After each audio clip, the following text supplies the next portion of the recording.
Hey guys, tonight we're drifting back to a quieter America, a time when neighborhoods had a rhythm you could almost set your watch to, when the sound of a television warming up was as familiar as birdsong, and when every few blocks tucked between the drugstore and the Five and Dime, you'd find a little shop with a hand-painted sign that read TV Repair. These places were everywhere once, as common as gas stations, humming with the blue glow of cathode ray tubes and the smell of hot solder. The men who ran them knew your family's television set by heart, could diagnose a problem just by listening to the static, and would have it fixed by Thursday so you wouldn't miss your programs. But somewhere between then and now, they all quietly disappeared. Those little shops and the men who kept our living rooms glowing. Before we step inside, take a moment to like this video and subscribe if you haven't already. I love hearing where you're watching from, so drop a comment telling me what time it is, where you are, and whether you remember these repair shops, or maybe just the warm hum of an old television set coming to life. Now dim the lights if you'd like. Switch on a fan for that soft white noise. Settle into your favourite spot, the kind of comfortable where you're not planning to move for a while, because tonight we're going back to the 1950s, to a world that moved a little slower, where technology was something you could actually fix instead of just replace. Have you ever wondered what it felt like to walk into one of those repair shops on a Saturday morning, your family's television set tucked under your father's arm? What did it smell like inside, that mix of dust and electricity and something vaguely metallic? What did the repairman's workbench look like, cluttered with vacuum tubes and testing equipment and half-disassembled radios? How long did it take to fix a television back then? And what did families do in the evenings while they waited? Did neighborhoods really feel different when you knew the guy who could fix your most prized possession lived just 3 blocks away? And when did we stop being a country that repaired things, choosing instead to simply throw them away and buy new ones? And just like that, it is 1955. The morning sun slants through your kitchen window. Your mother is pouring coffee, and down the street, past the corner market and the barber shop, a small neon sign flickers to life in a shop window. TV Repair, open. The day is just beginning. The television set arrives on a Tuesday afternoon in 1951, delivered by 2 men who handle it with the reverence usually reserved for pianos or newborns. It is massive, a wooden cabinet that weighs more than most furniture, and it takes both men and your father to maneuver it through the front door without scraping the door frame.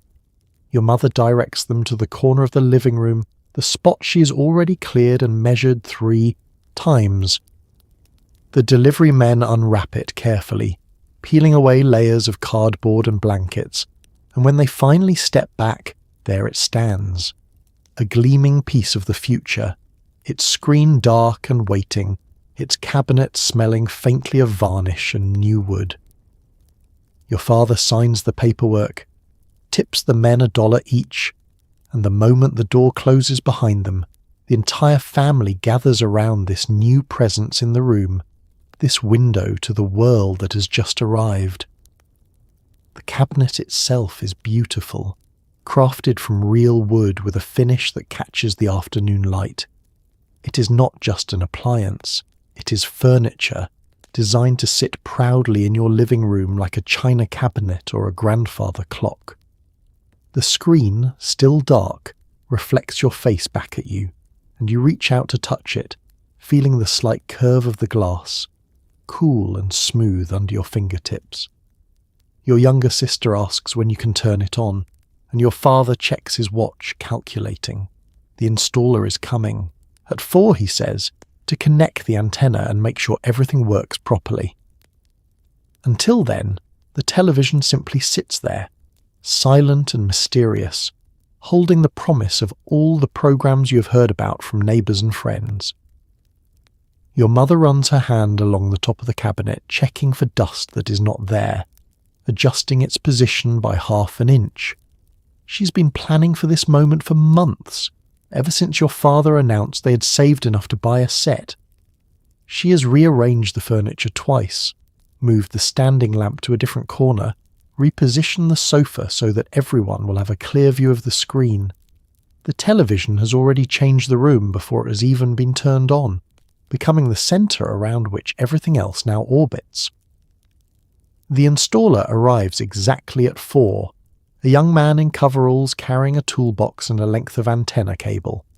He works efficiently, drilling a small hole through the window frame, running the cable, down the outside wall to where the antenna stands on the roof, already installed yesterday by a different crew. He connects the cable to the back of the television, tightens a few screws, and then steps back. "All right," he says, "let us see what we have got." Your father switches on the power, and the family holds its breath. For a long moment, nothing happens. The television sits there, silent and dark, and you begin to wonder if something is wrong. Then you hear it, a soft hum building from somewhere inside the cabinet, growing gradually louder.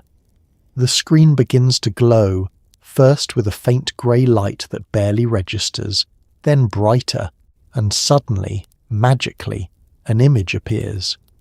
It is snowy at first, barely visible through the static, but the installer adjusts something on the back of the set and the picture clears, sharpening into focus, and there it is. A program, an actual television program, playing right here in your living room. Your mother clasps her hands together. Your father grins. Your sister squeals with delight. The future has arrived, and it is more wonderful than any of you imagined. The television set is not something you simply turn on and watch. It requires a ritual, a specific sequence of steps that your father learns from the instruction manual, and then teaches to everyone in the family.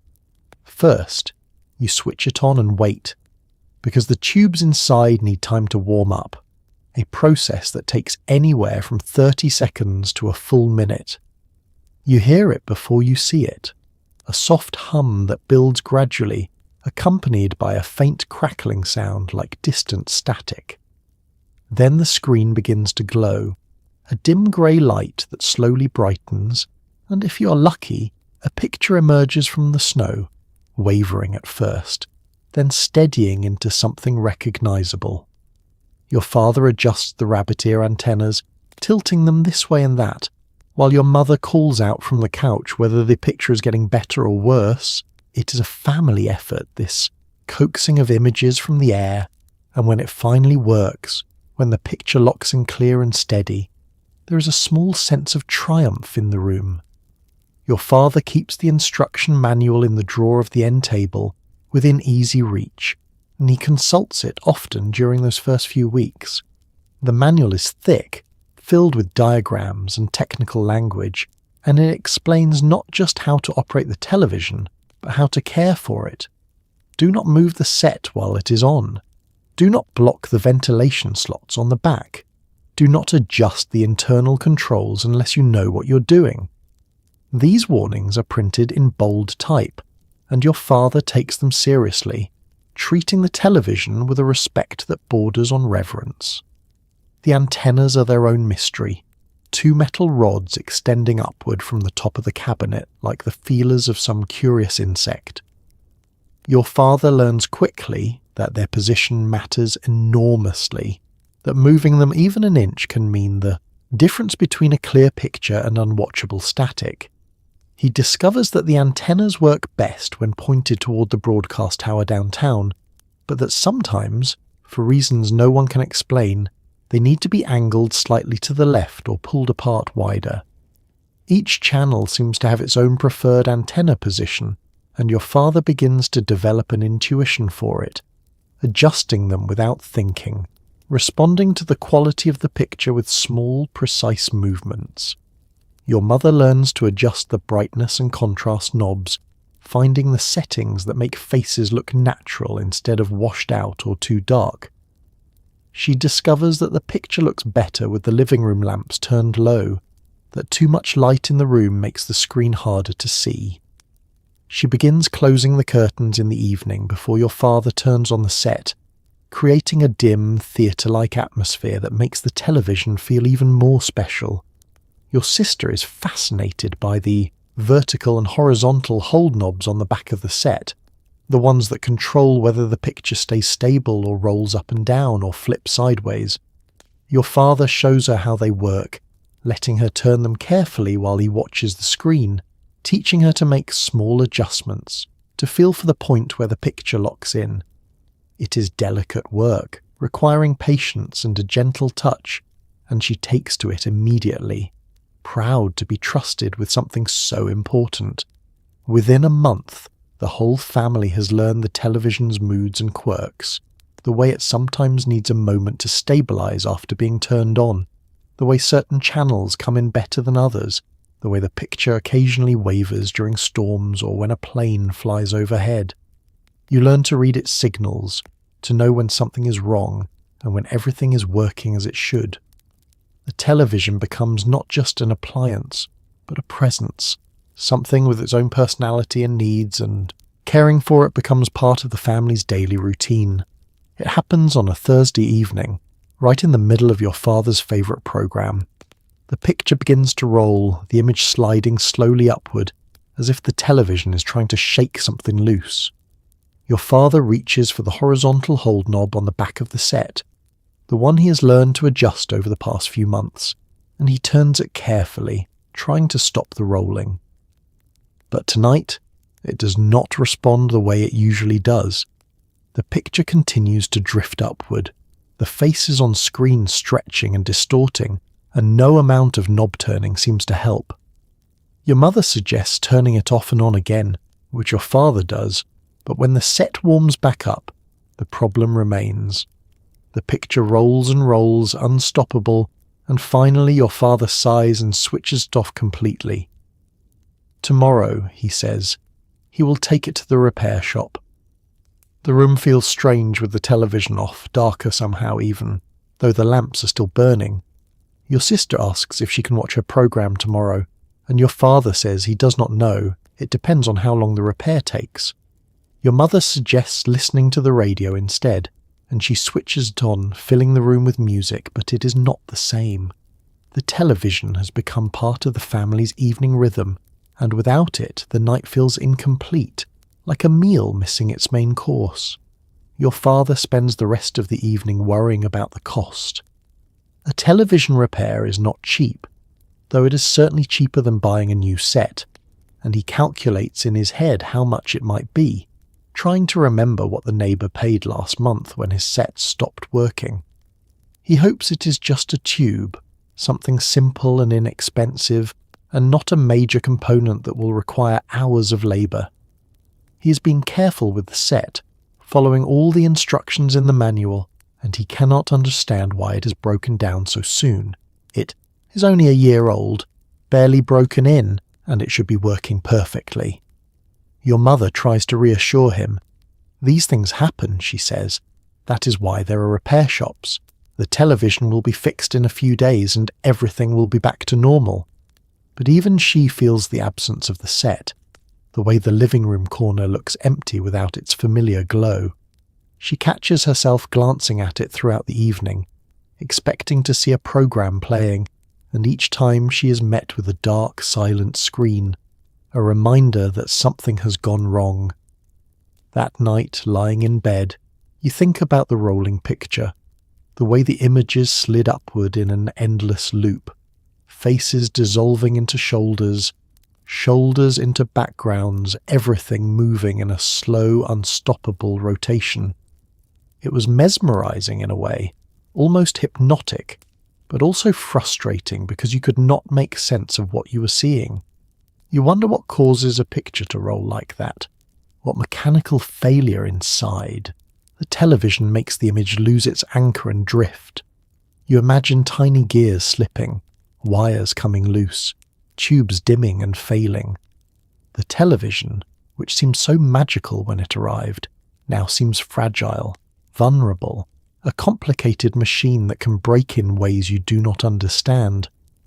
Tomorrow, you know, you will help your father carry it to the repair shop, and someone there will open it up and peer inside and figure out what went wrong.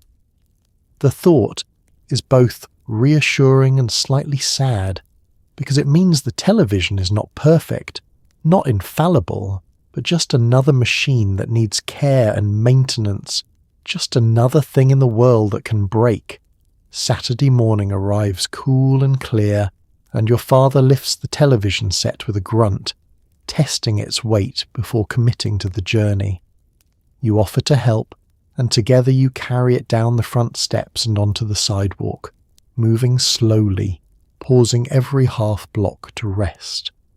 The television is awkward, its cabinet, edges pressing into your palms, and you can feel the weight of all those vacuum tubes and components inside, fragile and expensive. Neighbours wave as you pass, a few of them calling out to ask what is wrong, and your father explains about the rolling picture, shaking his head. It is a familiar sight in this neighbourhood, someone carrying a television set toward the repair shop, and no one seems surprised.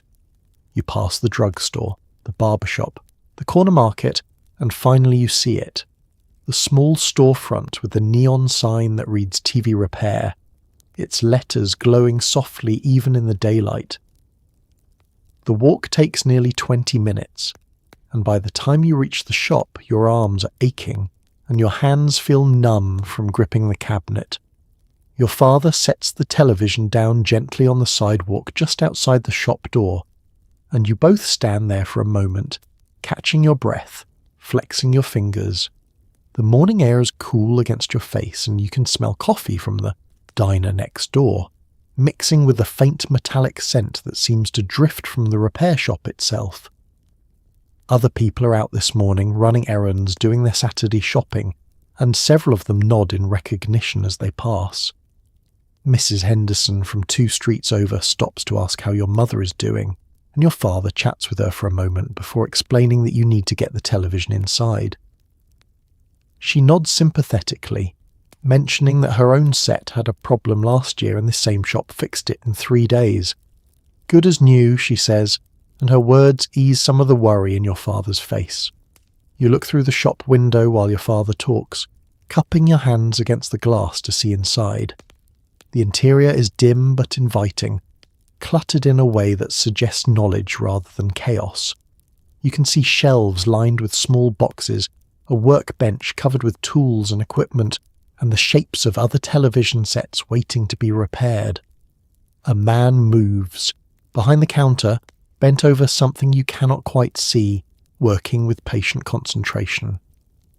When Mrs. Henderson finally says goodbye and continues on her way, your father picks up his end of the television again, and you grab yours, and together you maneuver it through the door. The bell jingles as you enter, a bright, cheerful sound that announces your arrival, and the man behind the counter looks up, wiping his hands on a rag. He smiles, a warm, professional smile that suggests he's been expecting you, or someone like you, because in this neighbourhood, on a Saturday morning, there is always someone with a broken television. Your father sets the television down on the counter with a sigh of relief, and you do the same, grateful to be free of the weight. The repairman comes round to examine it, and as he does, you take in the shop properly for the first time.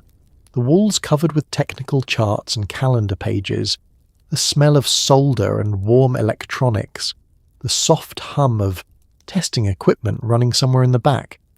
This place feels different from any other shop you have visited, more workshop than store, more laboratory than business. It feels like a place where mysteries are solved and broken things are made whole, and standing here you feel a sense of reassurance, a certainty that your television is in good hands. The shop is small, smaller than you expected, just a single room with a large front window and a glass door that jingles when you push it open. Inside it smells like heated metal and dust and something faintly electrical, a scent that is not unpleasant, but entirely unique to this place. The walls are lined with shelves holding vacuum tubes in small cardboard boxes, each one labelled with numbers and letters you do not understand. A long wooden workbench runs along the back wall, cluttered with testing equipment, soldering irons, screwdrivers, and half-disassembled television sets in various states of repair. The repairman looks up from his work, a small man in his 50s wearing a white shirt with the sleeves rolled up, and a pencil tucked behind his ear. He recognizes your father immediately, greets him by name, and asks what brings you in today. The counter that separates the customer area from the work area is worn smooth from years of use, its surface marked with ring stains from coffee cups and small burn marks from soldering irons set down carelessly. Behind it, the repairman's domain extends back into organised chaos, every surface covered with equipment and parts, yet somehow you sense that he knows exactly where everything is, that this apparent disorder is actually a highly personal system developed over years of practice. A radio plays softly on a shelf, tuned to a station playing big band music, the sound barely audible beneath the hum of a tube tester warming up on the workbench. The music gives the shop a companionable feeling, as if the repairman is not working alone but accompanied by distant musicians who keep him company through long hours of detailed solitary work. The front window is partly covered with signs and advertisements, some professionally printed, others hand-lettered. One announces that the shop offers antenna installation and repair. Another lists the brands of television sets the repairman services, a roster that includes every major manufacturer. A faded poster near the door shows a cutaway diagram of a television set, its internal components labelled and colour-coded, and you find yourself studying it, trying to make sense of the complex arrangement of tubes and wires and transformers. Other television sets wait their turn along the side wall, lined up like patients in a doctor's office, each one tagged with a slip of paper listing the owner's name and the reported problem. Some have their back panels removed, revealing their inner workings. Others sit intact, their cabinets closed, waiting for the repairman's attention. You count 6 sets in various states of repair, and you realise that your family's not alone in needing this service, that the repairman's skills are in constant demand throughout the neighbourhood. The shelves holding the vacuum tubes fascinate you most of all. There are dozens of them, maybe hundreds, each box labelled with cryptic designations: 6L6, 12AX7, 5U4, numbers and letters that mean nothing to you, but clearly mean everything to the repairman. He follows your gaze and smiles. Tubes, he says simply, the heart of every television. When one goes bad, the whole set stops working right. That is what I do here. I find the bad tube and replace it, and the set comes back to life. He says this with quiet pride, and you understand that for him, this work is not just a job, but a calling, a way of serving the community by keeping their most treasured possessions working. Your father explains the problem, the rolling picture, the unresponsive horizontal hold, and the repairman nods as if he has heard this exact complaint 100 times before. He wipes his hands on a rag and comes around the counter to examine the television set, running his fingers along the cabinet, checking the back panel, peering at the tubes through the ventilation slots. He asks a few questions. How long has it been doing this? Does it happen right away or after the set warms up? Are there any strange smells or sounds? Your father answers each one, and the repairman listens carefully, occasionally nodding or making a small noise of understanding. Finally he straightens up and delivers his verdict. Sounds like a weak tube, he says. Maybe the horizontal oscillator. I will need to test it to be sure. It should not take more than a few days. The repairman's manner is calm and reassuring, the demeanour of someone who has diagnosed thousands of television problems and rarely encounters one he cannot solve. He speaks in plain language, avoiding technical jargon, making sure your father understands exactly what he is saying. When he mentions the horizontal oscillator tube, he explains that this is the component that keeps the picture stable, that controls the side-to-side scanning of the electron beam, and when it weakens, the picture loses its stability and begins to roll. Your father nods, grateful for the explanation, and you can see the worry begin to ease from his face. The repairman makes a note on a small pad of paper, writing down your father's name and phone number and a brief description of the problem. He tears off a tag and attaches it to the television's cabinet, a claim check that your father will need to present when he returns to pick up the set. The tag has a number on it, and the repairman writes the same number in his logbook, creating a record that matches the television to its owner.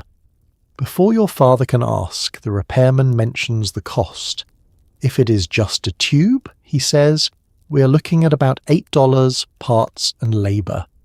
If it turns out to be something more complicated, I will call you before I do any additional work. Your father considers this for a moment, doing the mental calculation, and then nods his agreement. $8 is a reasonable sum, less than he feared, and certainly far less than the cost of a new television set. The repairman asks if the set has had any other problems, and your father mentions that occasionally the sound cuts out for a moment, then comes back. The repairman nods thoughtfully.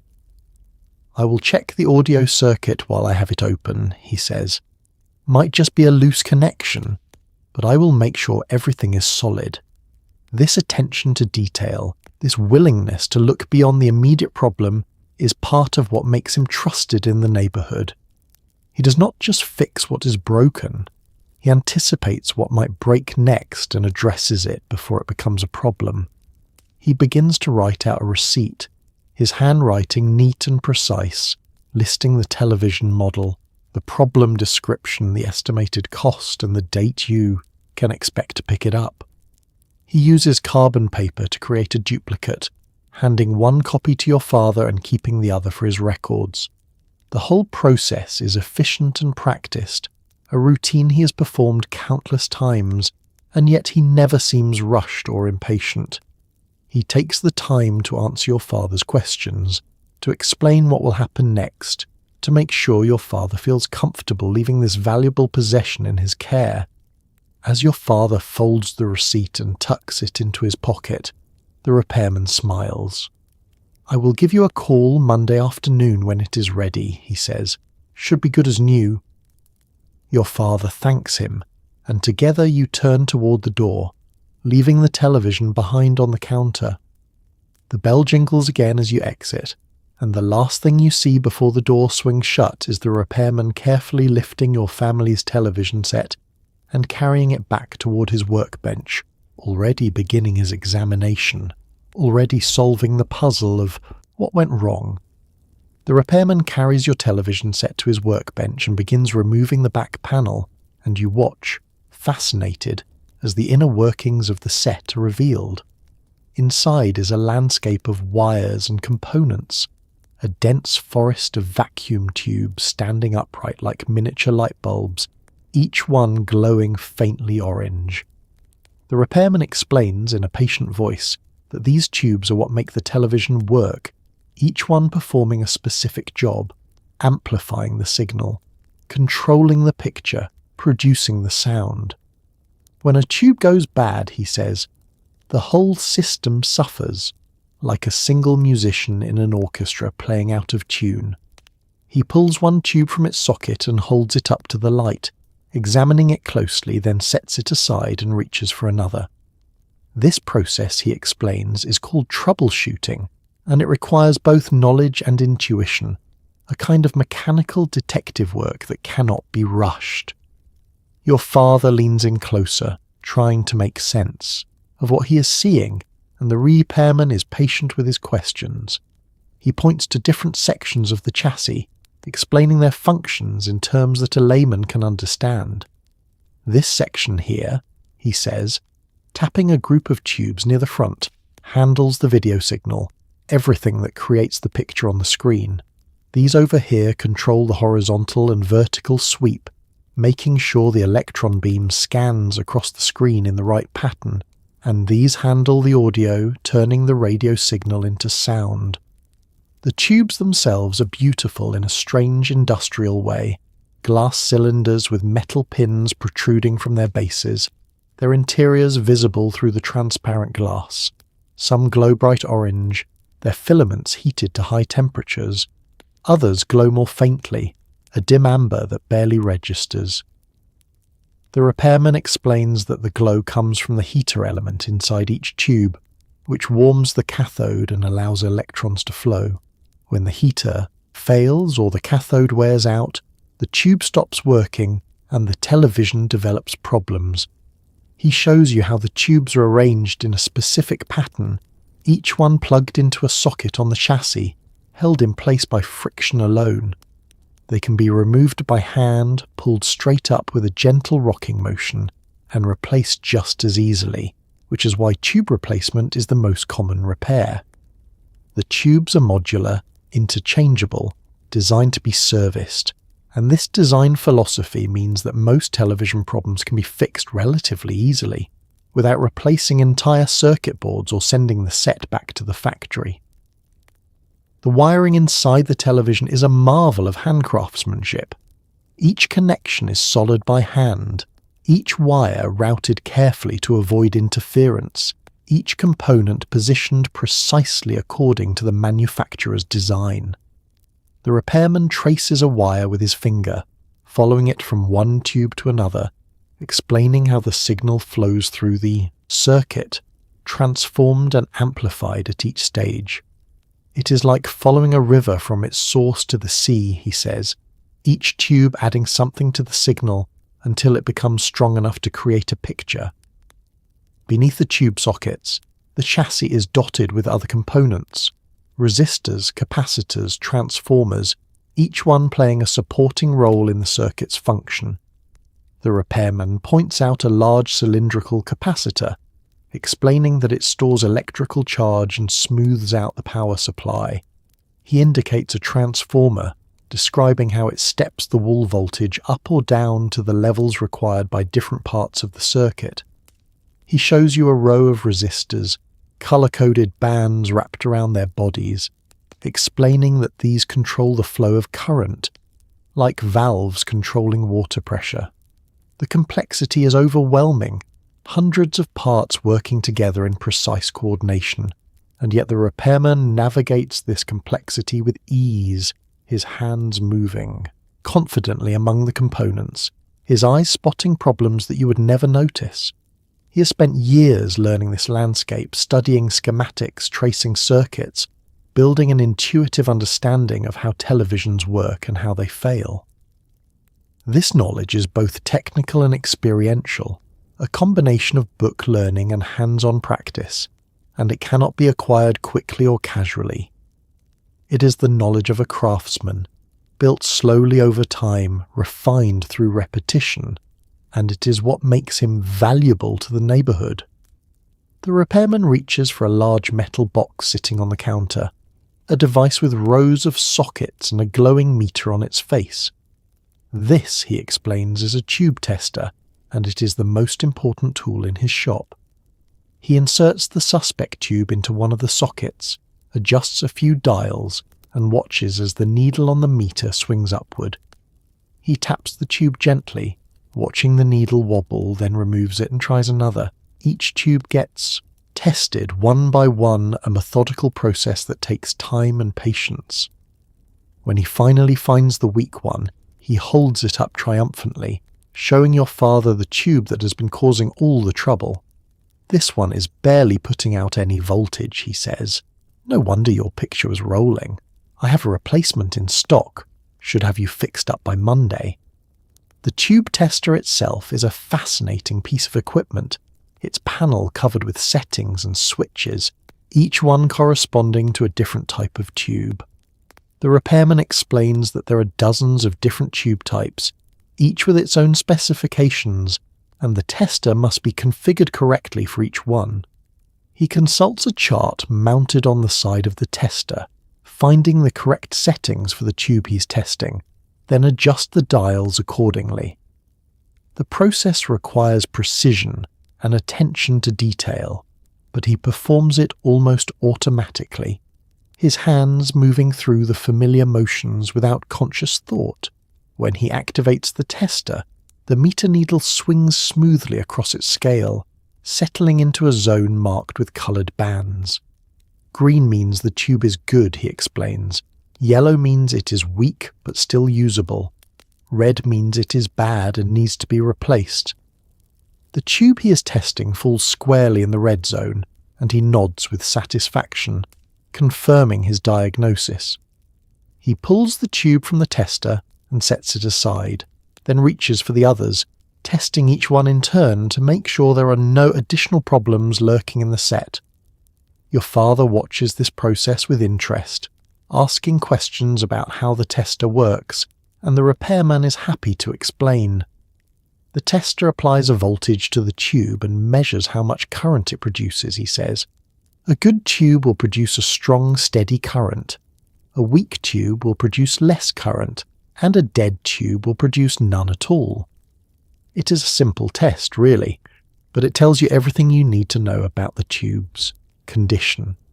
As he works his way through the tubes in your television, testing each one, the repairman keeps up a running commentary, explaining what he is finding, pointing out tubes that are still strong and tubes that are beginning to weaken. Most of them are fine, he says, which is good news. Television tubes usually fail one at a time, so when you replace the bad one, the set should work perfectly for another year or more. He shows your father the weak tube again, holding it up to the light, and in the daylight streaming through the shop window, you can see that the glass is slightly cloudy, the internal structure showing signs of age. The repairman goes to his shelf and selects a new tube still in its box and brings it back to the workbench. He opens the box carefully, removing the tube from its protective packing, and holds it up next to the old one for comparison. The new tube is pristine, its glass clear and bright, its metal elements gleaming. He inserts it into the tester to verify that it is good, and the needle swings confidently into the green zone. Perfect, he says. This should solve your problem. He makes a note in his logbook, recording which tube was replaced and what the testing revealed about the other components in the set. This record keeping is part of his professional routine, a way of tracking the history of each television that comes through his shop, and it serves him well when a set returns months or years later with a new problem. He can consult his notes and see what was done before, what tubes were replaced, what issues were found, and this information helps him diagnose new problems more quickly. Before he installs the new tube, he takes a moment to clean the socket, using a small brush to remove dust and debris that has accumulated over months of use. A dirty socket can cause poor contact, he explains, which can create intermittent problems that are hard to diagnose. Better to clean it now and eliminate that possibility. He works carefully, methodically, taking the time to do the job right, and watching him, you understand that this attention to detail is what separates a good repairman from a mediocre one. Your father asks how much the repair will cost, and the repairman gives him a figure that includes both the tube and the labour, a price that seems reasonable, even fair. Your father agrees, and the repairman writes out a receipt on a small slip of paper, tears it off, and hands it to him. You can pick it up Monday afternoon, he says. I will give you a call when it is ready. Your father thanks him, and together you leave the shop, stepping back out into the bright Saturday morning, the door jingling softly behind you. The weekend stretches ahead now, quiet and television-less, and as you walk home, you realise how much the house will feel different without that glowing presence in the corner of the living room. The walk home feels lighter without the television to carry, though your arms still ache from the journey to the shop. Your father seems more relaxed now, the worry that creased his forehead this morning smoothed away by the repairman's confident diagnosis and reasonable price. He talks as you walk, remarking on what a good shop that is, how lucky the neighbourhood is to have someone so skilled and trustworthy nearby. He mentions that he will spread the word at work, let his colleagues know where to go if they have television trouble. You pass the same landmarks you passed on the way to the shop, but everything looks different now, brighter somehow, as if the weight you were carrying has been lifted from more than just your arms. The drugstore is busier now, its door opening and closing as customers come and go. Outside the barber shop, two men stand talking, their conversation punctuated with gestures and laughter. The corner market has set up a display of fresh fruit on the sidewalk, and the colours catch your eye. Bright red apples and yellow bananas arranged in neat pyramids. Your father stops at the market to buy a few items, and while he talks to the shopkeeper, you stand outside watching the neighbourhood wake up to its Saturday routine. Children ride past on bicycles, their voices high and excited. A woman pushes a baby carriage, pausing to chat with a neighbour. A delivery truck rumbles by, its driver waving to someone he knows. This is your neighbourhood. These streets and shops and familiar faces, and without the television to carry, you are free to notice it, to take it in fully. When your father emerges from the market with a small paper bag, you continue on toward home, and he asks what you would like to do this weekend.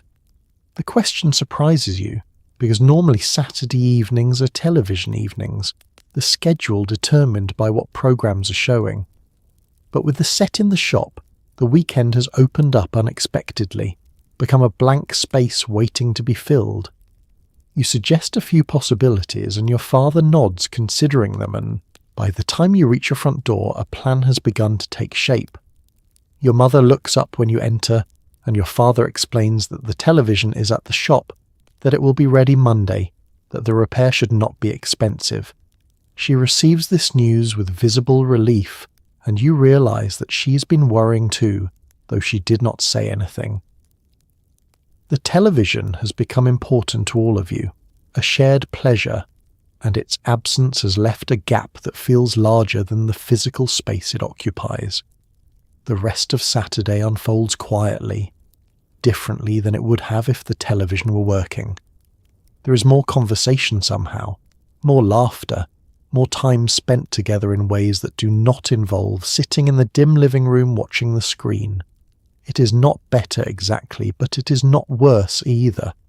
It is simply different, a reminder of what life was like before the television arrived. And as the day wears on, you find yourself appreciating both what you have gained and what you have given up.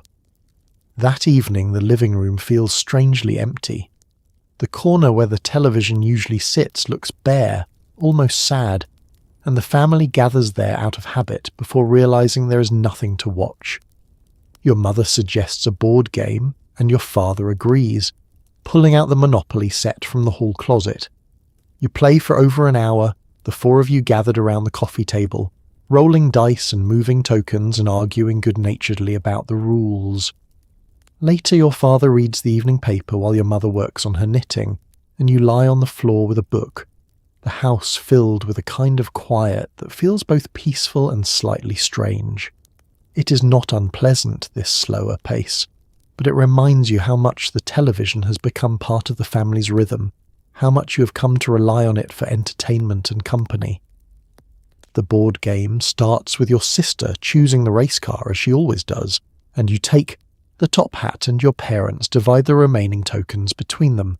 Your father is the banker, counting out the colourful paper money with mock seriousness, and your mother shuffles the community chest and chance cards. The game proceeds with the familiar rhythm of dice clattering on the table, properties being bought and traded, hotels rising on Boardwalk and Park Place. Your sister lands on your property and protests the rent with theatrical indignation, and everyone laughs. There is something soothing about this kind of play. The simplicity of moving a token around a board, the small dramas of landing on free parking or drawing a card that sends you back 3 spaces. No one is in a hurry. No one checks a clock to see if it is time for a favourite programme.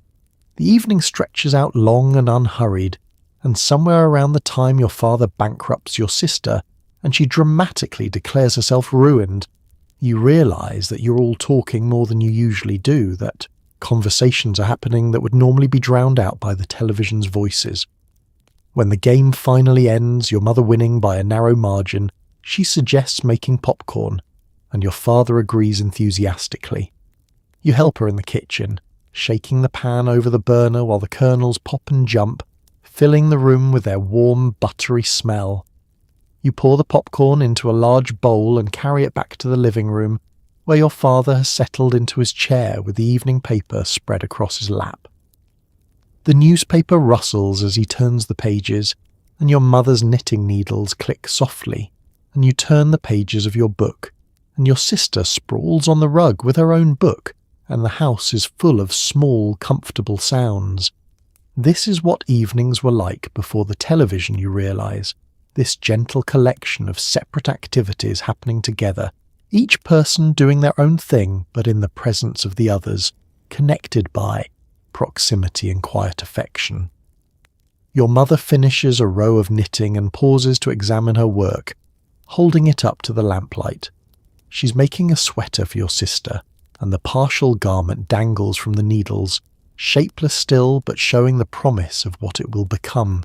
She asks your father's opinion on the colour, and he looks up from his paper and pronounces it perfect, and she smiles and continues. Outside, the neighbourhood settles into its own evening quiet.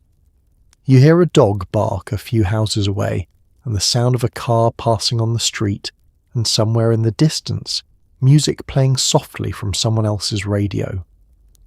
These sounds drift in through the open window, mixing with the sounds inside, creating a gentle soundscape that feels complete, sufficient, needing nothing added. When your mother finally announces that it is time for bed, you're surprised to realise how late it has gotten, how quickly the evening has passed without the television to mark its progress. You say goodnight to your parents and head upstairs, and as you lie in bed waiting for sleep, you think about the television sitting in the repair shop, dark and silent, waiting for Monday. You miss it, but not as much as you expected to, and you wonder if maybe, sometimes, it is good to be reminded that there are other ways to spend an evening, other ways to be together as a family. The call comes just after lunch on Monday, the repairman's voice crackling through the telephone line to say that your television is ready. Your father thanks him, hangs up, and looks at you with a small smile. "Ready for another walk?" he asks. Together you retrace your steps from Saturday, back down the sidewalk, past the familiar storefronts, until you reach the repair shop once again. Inside, the repairman has your television set waiting on the counter, the back panel already replaced and secured. He demonstrates the repair, switching the set on and letting it warm up, and when the picture appears, it is steady and clear, no rolling, no distortion. Your father nods, satisfied, and pays the bill, counting out dollar bills and coins while the repairman writes out a final receipt. "Enjoy your programs," the repairman says as you lift the set and head for the door. The television feels heavier on the walk home, though you know it weighs exactly the same as it did on Saturday. Perhaps it is the heat of the afternoon sun, or the fact that you already made this journey twice in 3 days, but your arms tire more quickly this time, and you have to stop and rest more often. Your father does not complain, just sets his end down gently on a low wall or a bus stop bench and waits while you both catch your breath. A woman passing by comments that you must be bringing it home from the repair shop, and your father confirms it, and she nods knowingly, mentioning that her own set just went in last week for a similar problem. When you finally reach home, your mother opens the door before. You can knock, and she helps guide the television back to its corner, to the exact spot where it sat before, where the rug still shows the indentations from its feet. Your father plugs it in, switches it on, and the family gathers around once more as it warms up. The familiar hum building, the screen glowing grey and then brightening into a picture. The image appears rock steady, no hint of rolling, and your mother clasps her hands together with satisfaction. Your sister immediately asks if she can watch her program this afternoon, and your father checks the clock and says yes, it should be starting in about 20 minutes. The television's return changes the atmosphere of the house immediately, as if something essential has been restored. Your mother adjusts the doily that sits on top of the cabinet, straightening it just so.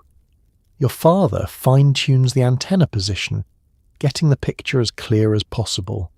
Your sister sits down on the floor in front of the set, already settling, into her viewing position, and you realise how quickly the house has returned to normal, how naturally the television has slipped back into its central role in family life. That evening, everyone is home for dinner, and afterward you all move into the living room and your father switches on the set. The programmes unfold in their familiar sequence, and there is comfort in this, in knowing what to expect, in following the stories that were interrupted 3 days ago. During the commercial breaks, your father mentions how well the repair shop did, how reasonable the price was, how the repairman really knew his business. Your mother agrees and makes a mental note to recommend the shop to her sister, whose television has been acting strange lately. As you watch, you think about the weekend without television, the board games and reading and quiet conversation, and you're glad that happened, glad for the reminder that life can exist without the screen, but you are also glad to have it back, this glowing window that brings the world into your living room, that gives your family something to gather around. The television has been repaired, restored to its full function, and the small crisis has passed, leaving behind only a receipt in a drawer and a story about carrying it through the neighbourhood. By next week, the whole incident will feel distant, just another small difficulty overcome, another reminder that the things you value are worth maintaining, worth fixing, worth the effort it takes to keep them working. In the 1950s, repair shops like this one are everywhere, woven into the fabric of American neighbourhoods as surely as grocery stores and barbershops. Every town has at least one, sometimes more, small storefronts run by men who learned their trade in the military, or through correspondence courses, or simply by tinkering with radios in their garages until they understood how they worked. These men are part technician, part counsellor, part neighbourhood fixture, and people trust them with their most valuable possessions.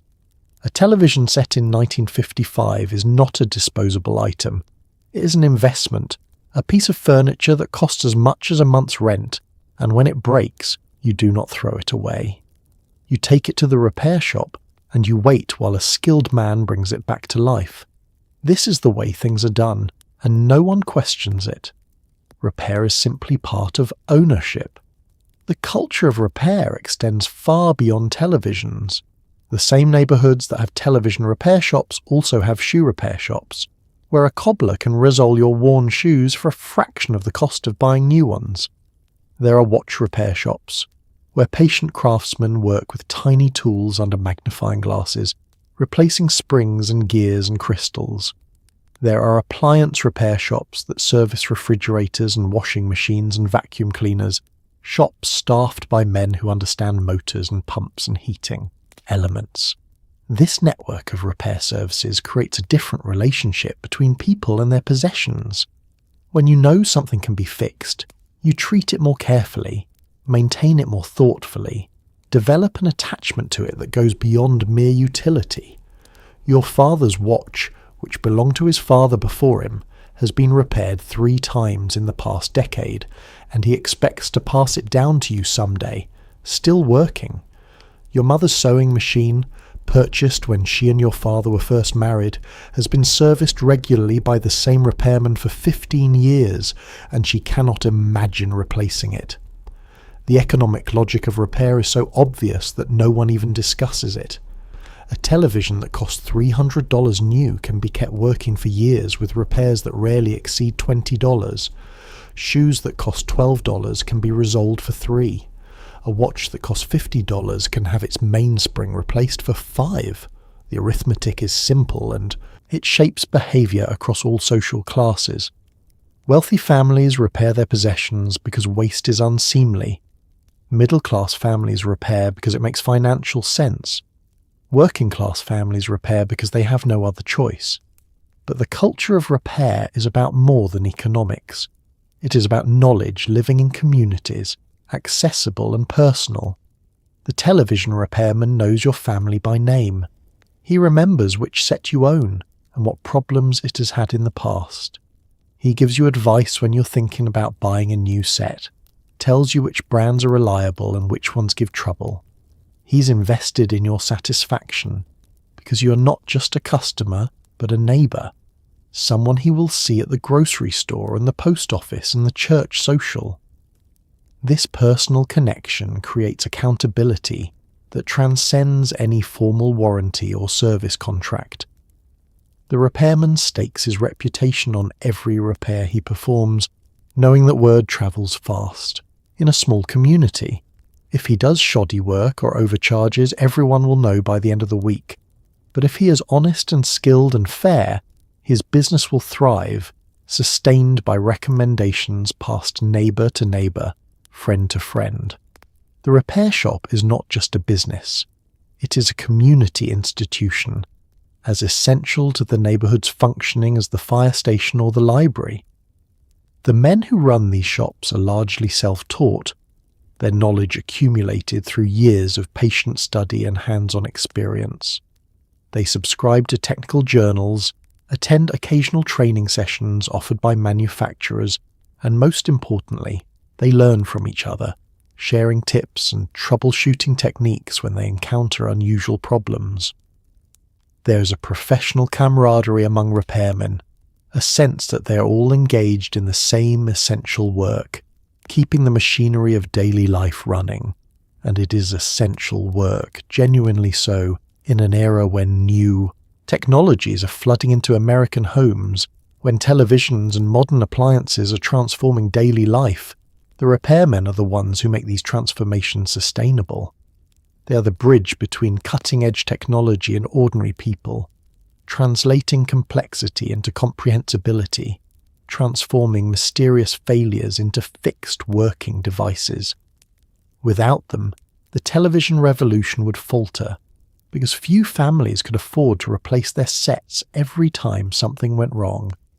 The repairmen make ownership practical, make technology accessible, and in doing so, they help shape the modern American home.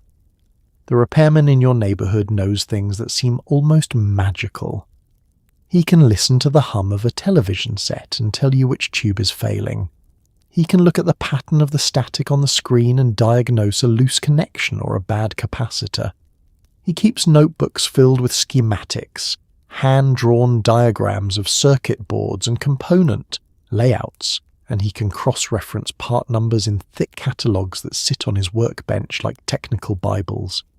He has apprenticed himself to this knowledge over years, learning not just how televisions work, but how they fail, what components wear out first, what problems are common and what problems are rare. He's part engineer and part artist, solving puzzles that have no single right answer, relying on intuition as much as training. And because he is good at what he does, because he can fix almost anything that comes through his door, the neighbourhood depends on him. His knowledge is both theoretical and practical, built from books and from the countless hours he has spent with his hands inside broken televisions. He understands Ohm's law and can calculate voltage drops across resistors, but he also knows that sometimes a cold solder joint will cause intermittent problems that defy logical diagnosis, that sometimes the solution is to simply reflow all the connections and see if that helps. He has learned which manufacturers use quality components and which ones cut corners, which circuit designs are elegant and which ones are prone to failure. The catalogues he consults are thick volumes published by parts distributors, filled with thousands of entries listing tubes and capacitors and resistors and transformers. Each entry includes specifications, cross-references to equivalent parts, and notes about which television models use which components. He can flip through these catalogues with practiced ease, finding the exact part he needs in minutes, checking to see if a substitute will work if the original is not in stock.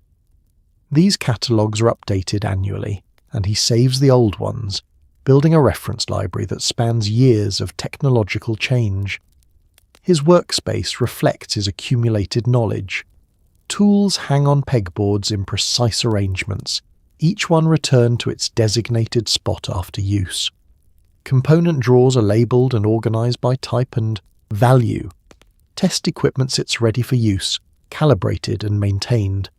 Schematics are filed in folders organised by manufacturer and model. Everything has its place, and this organisation is not mere tidiness, but a functional system that allows him to work efficiently, to find what he needs without wasting time searching. He has developed shortcuts and techniques through years of repetition, little tricks that make his work faster and more reliable. He knows to check the pilot light first on any set that will not turn on, because that is the most common failure point.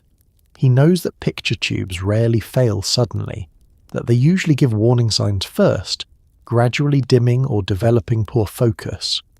He knows that intermittent problems are the hardest to diagnose, requiring patience and systematic testing, and he has learned not to rush these repairs, to take the time necessary to find the root cause. When he encounters a problem he has never seen before, he approaches it, methodically, breaking the television down into its functional sections and testing each one in isolation. He traces signals through the circuit, following them from input to output, identifying where they become weak or distorted. He consults his reference materials, looking for similar symptoms, considering possible causes. Sometimes he calls other repairmen he knows, describing the problem and asking if they have encountered it.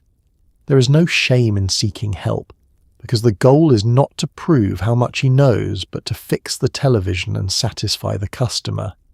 His knowledge extends beyond the technical. He understands the social dynamics of repair, knows how to explain problems in language that customers can understand, how to build trust with people who have no way to verify whether his diagnosis is correct. He has learned to show customers the bad component when possible, to demonstrate the repair, to be transparent about what he is doing and why. He knows that some customers want detailed explanations while others just want their television back, and he adjusts his communication style accordingly. This combination of technical expertise and interpersonal skill makes him valuable in a way that transcends his ability to fix televisions. He is a translator between the world of technology and the world of everyday life, making the complex comprehensible, the broken whole, the mysterious familiar. His shop is a place where understanding lives, where knowledge is applied with patience and care, where the neighbourhood brings its broken things and receives them back restored. Not every repair requires a trip to the shop. Sometimes, if the problem is simple enough, or if the customer is elderly or unable to transport the set, the repairman makes house calls. He arrives in a station wagon loaded with tools and spare parts, carrying a leather bag that clinks softly with vacuum tubes and testing equipment. He kneels in your living room, removes the back panel of your television and works quietly while your mother offers him coffee, and your father watches over his shoulder asking questions. The repairman answers patiently, explaining what he is doing in terms simple enough for anyone to understand, and when he finishes, he tests the set to make sure the picture is clear and the sound is strong. He writes out a bill on a small pad, thanks your mother for the coffee, and leaves, his station wagon pulling away down the street. It is personal, this kind of service, and it makes the repairman feel less like a stranger and more like a member of the community.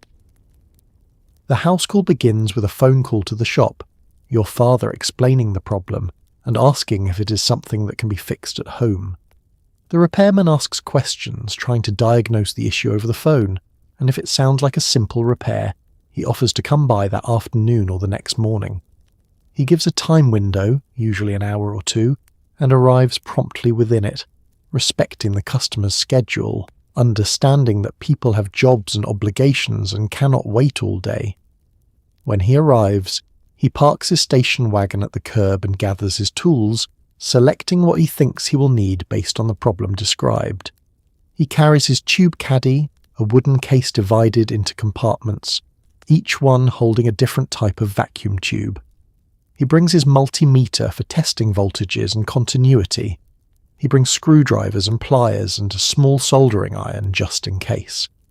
The leather bag that holds these tools is worn and comfortable, shaped by years of use, and it represents his portable workshop, everything essential packed into a space small enough to carry. Your mother answers the door and leads him to the living room, and he greets your father and shakes his hand before turning his attention to the television. He asks permission before moving any furniture, before kneeling on the carpet, before touching the set. There is a formality to this, a respect for the home and the people who live in it, and it puts everyone at ease. He removes the back panel carefully, setting the screws in his palm so they will not get lost, and begins his examination. The work proceeds in near silence, punctuated occasionally by soft comments or questions. He tests tubes, measures voltages, inspects connections, his movements practiced and efficient. Your father watches, fascinated by the process, and the repairman does not mind the attention. He explains what he is checking and why, points out components and describes their functions, turns the diagnosis into an informal education. When he finds the problem, a weak tube or a drifted resistor, he shows it to your father before replacing it, making the invisible visible, the mysterious concrete.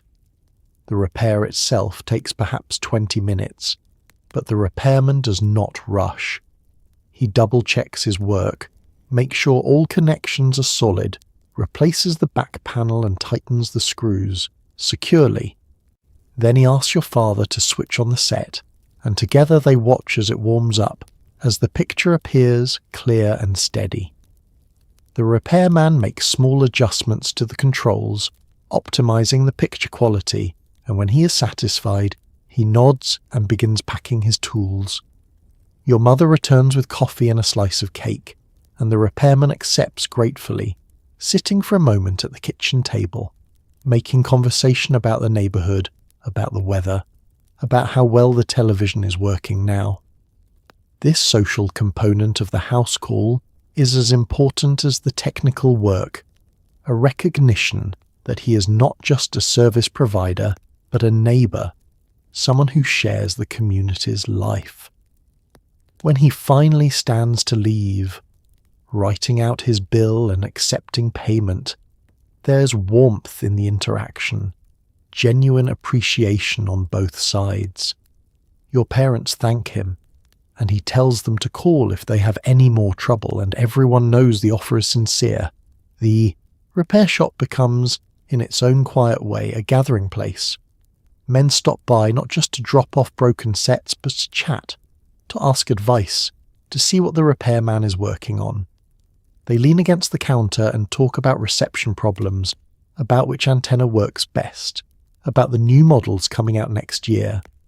The repairman listens, offers suggestions, sometimes sells a small part or a length of antenna wire.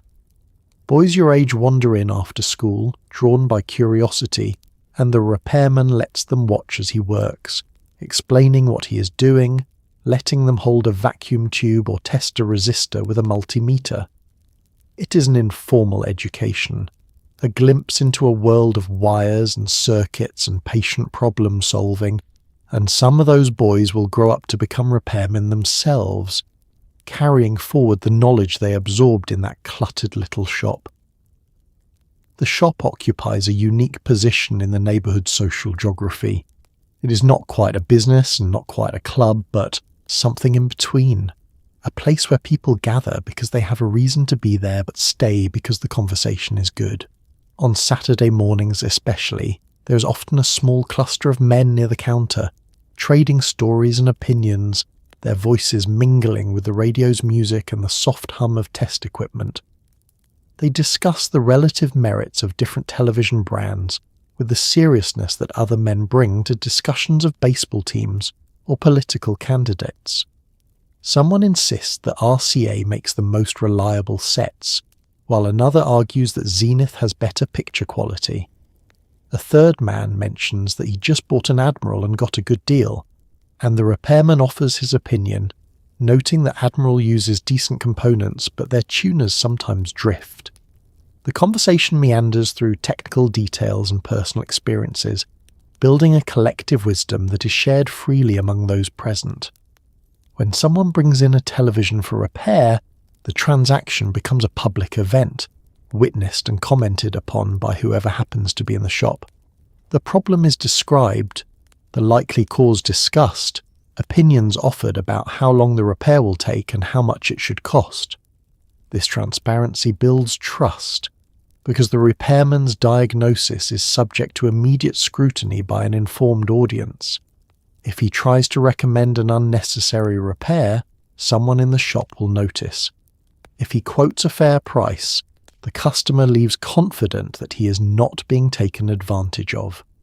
The boys who stop by after school are tolerated and even encouraged, as long as they are respectful and do not touch things without permission. The repairman understands that he is training the next generation, that some of these curious kids might develop a passion for electronics that will shape their futures. He lets them watch as he works, answers their questions, occasionally gives them a burned-out tube to take home and examine. He explains how the tube tester works, demonstrates how to read a schematic, shows them the proper way to hold a soldering iron.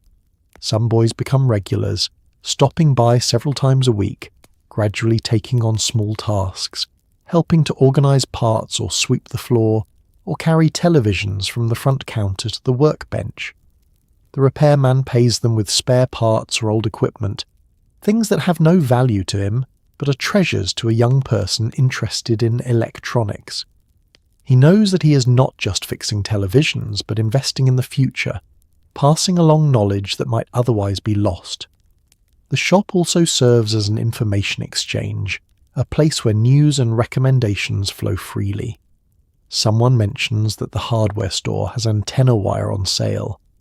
Another person reports that a certain model of television is being discontinued, and the remaining stock is marked down.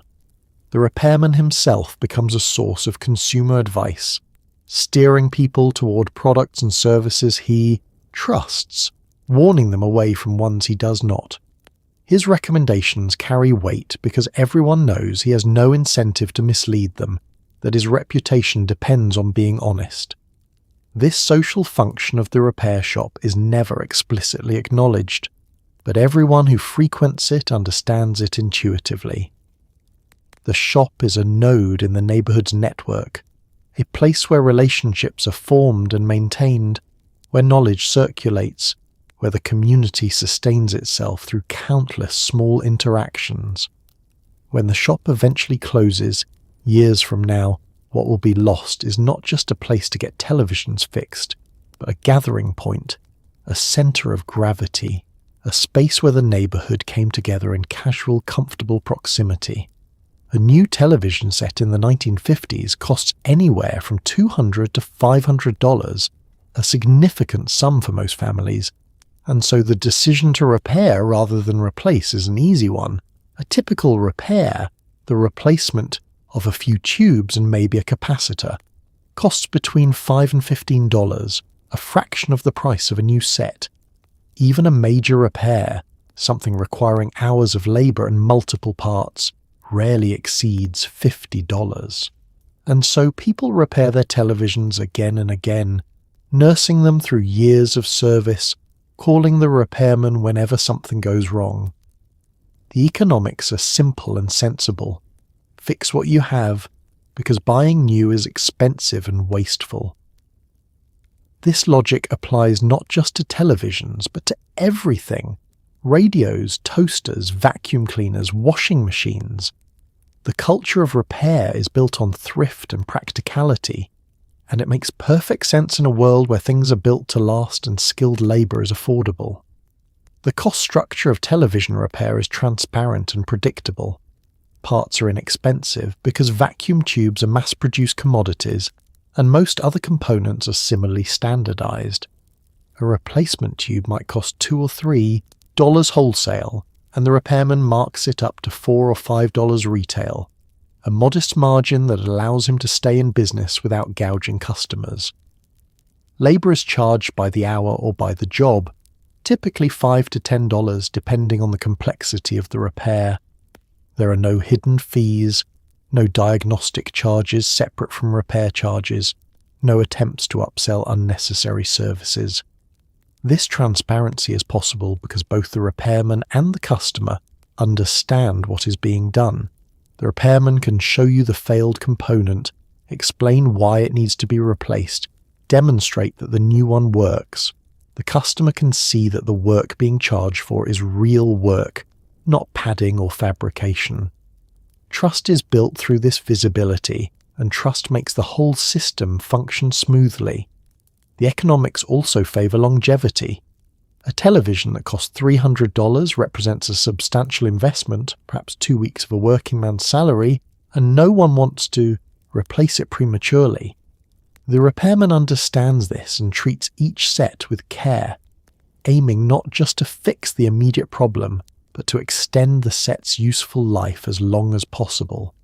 He might replace a tube that is still barely working, knowing that it will fail soon anyway. He might tighten connections that are not yet causing problems but could in the future. These preventive measures cost the customer a few extra dollars today, but save much more in the long run. The repairman's income is modest but steady. He is not getting rich, but he is making a decent living, enough to support a family and save a little for the future. His overhead is low because his shop is small, and his equipment, once purchased, lasts for years. His inventory of parts represents the largest ongoing expense, but even that is manageable because tubes and components are relatively cheap, and he can order them as needed rather than stocking everything. Customers, for their part, budget for television repairs, the same way they budget for other household maintenance. They expect to call the repairman once or twice a year, expect to spend $10 or $20 keeping the set working. This is simply the cost of ownership, accepted without complaint because the alternative, buying a new television every time something breaks, is unthinkable for most families.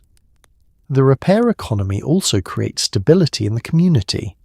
The repairman is a fixture, someone who stays in business year after year because his skills remain necessary. His customers are loyal because he treats them fairly and does good work. This stability benefits everyone, creating relationships that persist across time, building networks of trust and mutual obligation that strengthen the community's fabric. There is also a moral dimension to this economics of repair, a sense that wastefulness is wrong, that throwing away something that can be fixed is a failure of character. People take pride in keeping their possessions working and getting every possible year of service from the things they buy. The repairman enables this pride, makes it possible for ordinary families to live according to values of thrift and stewardship that they consider important. He is not just providing a service, but supporting a way of life, and both he and his customers understand this at some intuitive level. The televisions that fill American living rooms in the 1950s come from a handful of brands that people have learned to trust. RCA, Zenith, Admiral, Philco, Motorola. These names are as familiar as Chevrolet or General Electric, and each brand has its own reputation, its own strengths and quirks. RCA sets are known for their picture quality, Zenith for their durability, Admiral for their affordability. The repairman knows these brands intimately, knows which models are built well and which ones have common problems, knows which parts are easy to find and which ones require a special order. He stocks his shelves, accordingly keeping tubes and components for the most popular brands, and he advises customers when they ask which set to buy. His recommendations carry weight, because he is the one who will be repairing these sets for years to come, and he has no reason to steer anyone toward a model that will cause them trouble. RCA, Radio Corporation of America, is the prestige brand, the sets that families buy when they want the best. RCA pioneered television broadcasting and manufacturing, and their engineering is generally excellent. Their picture tubes produce sharp, bright images, and their tuners are sensitive and stable. The repairman respects RCA sets, knows that they are built with quality components and thoughtful circuit design. When something does go wrong with an RCA, it is usually straightforward to diagnose and repair, because the construction is logical and the documentation is good. Zenith has built its reputation on durability and reliability. Their slogan, "The quality goes in," Before the name goes on reflects a genuine commitment to manufacturing standards. Zenith sets tend to last longer between repairs, and when they do need service, the problems are usually minor. The repairman stocks more Zenith parts than any other brand, not because the sets fail often, but because so many families own them. A Zenith is a safe choice. The set you buy when you want something that will work without drama for years. Admiral occupies the value end of the market, offering decent performance at lower prices. The sets are not built quite as ruggedly as RCA or Zenith, and they use some less expensive components, but for families on tight budgets, they represent a way to own a television without taking out a loan. The repairman sees more Admiral sets in his shop than any other brand, simply because there are more of them in the neighbourhood and they need more frequent attention. He does not steer people away from Admiral, but he makes sure they understand what they are getting: a functional set that will require more maintenance than a premium brand. Philco and Motorola fall somewhere in the middle, solid manufacturers producing sets that are generally reliable and reasonably priced. Philco started as a radio company and brought that experience to television, building sets with good audio quality and stable tuners. Motorola, better known for car radios and communications equipment, makes televisions that emphasize strong reception and clear pictures, traits that appeal to families in areas with weak broadcast signals. The repairman has opinions about the minor brands as well, the companies that came late to television or that produce only a few models. Some of these sets are surprisingly good, well designed and reasonably priced. Others are cheaply made, prone to failure, difficult to service because parts are hard to find or because the construction is poor. He warns customers away from the worst offenders, brands that save money by using inferior components or by copying other manufacturers' designs badly. Brand loyalty runs strong in the 1950s, with families often sticking to a manufacturer they trust across multiple purchases. Your neighbour might buy only Zenith, convinced by years of reliable service that it is the only brand worth considering. Your uncle might insist on RCA, valuing picture quality above all else. The repairman respects these loyalties but gently educates customers who are being too rigid, pointing out that all brands have good models and bad models, that the specific set matters more than the name on the cabinet. He also understands the marketing behind the brands, knows which companies spend heavily on advertising and which ones rely on word of mouth, which ones offer generous warranties and which ones make claims their products cannot support. He sees through the hype, judges sets based on how they perform in the field and how easy they are to service, and his judgments, formed through years of hands-on experience, are more reliable than any advertisement. When families come to him for advice before buying a new set, he asks questions about their needs and budget, then makes recommendations tailored to their situation. For a family with young children, he might suggest a sturdier brand that can withstand rough handling. For someone who watches a lot of television, he might recommend a set with better picture quality, even if it cost more. For a family on a tight budget, he helps them find the best value, the least expensive set that will still give years of reliable service. His advice is trusted because it comes from genuine expertise, and because he has no financial stake in which brand they choose. The first hints of change arrive quietly in the early 1960s, small shifts that seem insignificant at the time, but will eventually reshape everything. Televisions begin to use printed circuit boards instead of hand-wired chassis, making them harder to repair, without specialized equipment. Transistors start replacing vacuum tubes, and while this makes sets more reliable, it also makes them more difficult to troubleshoot.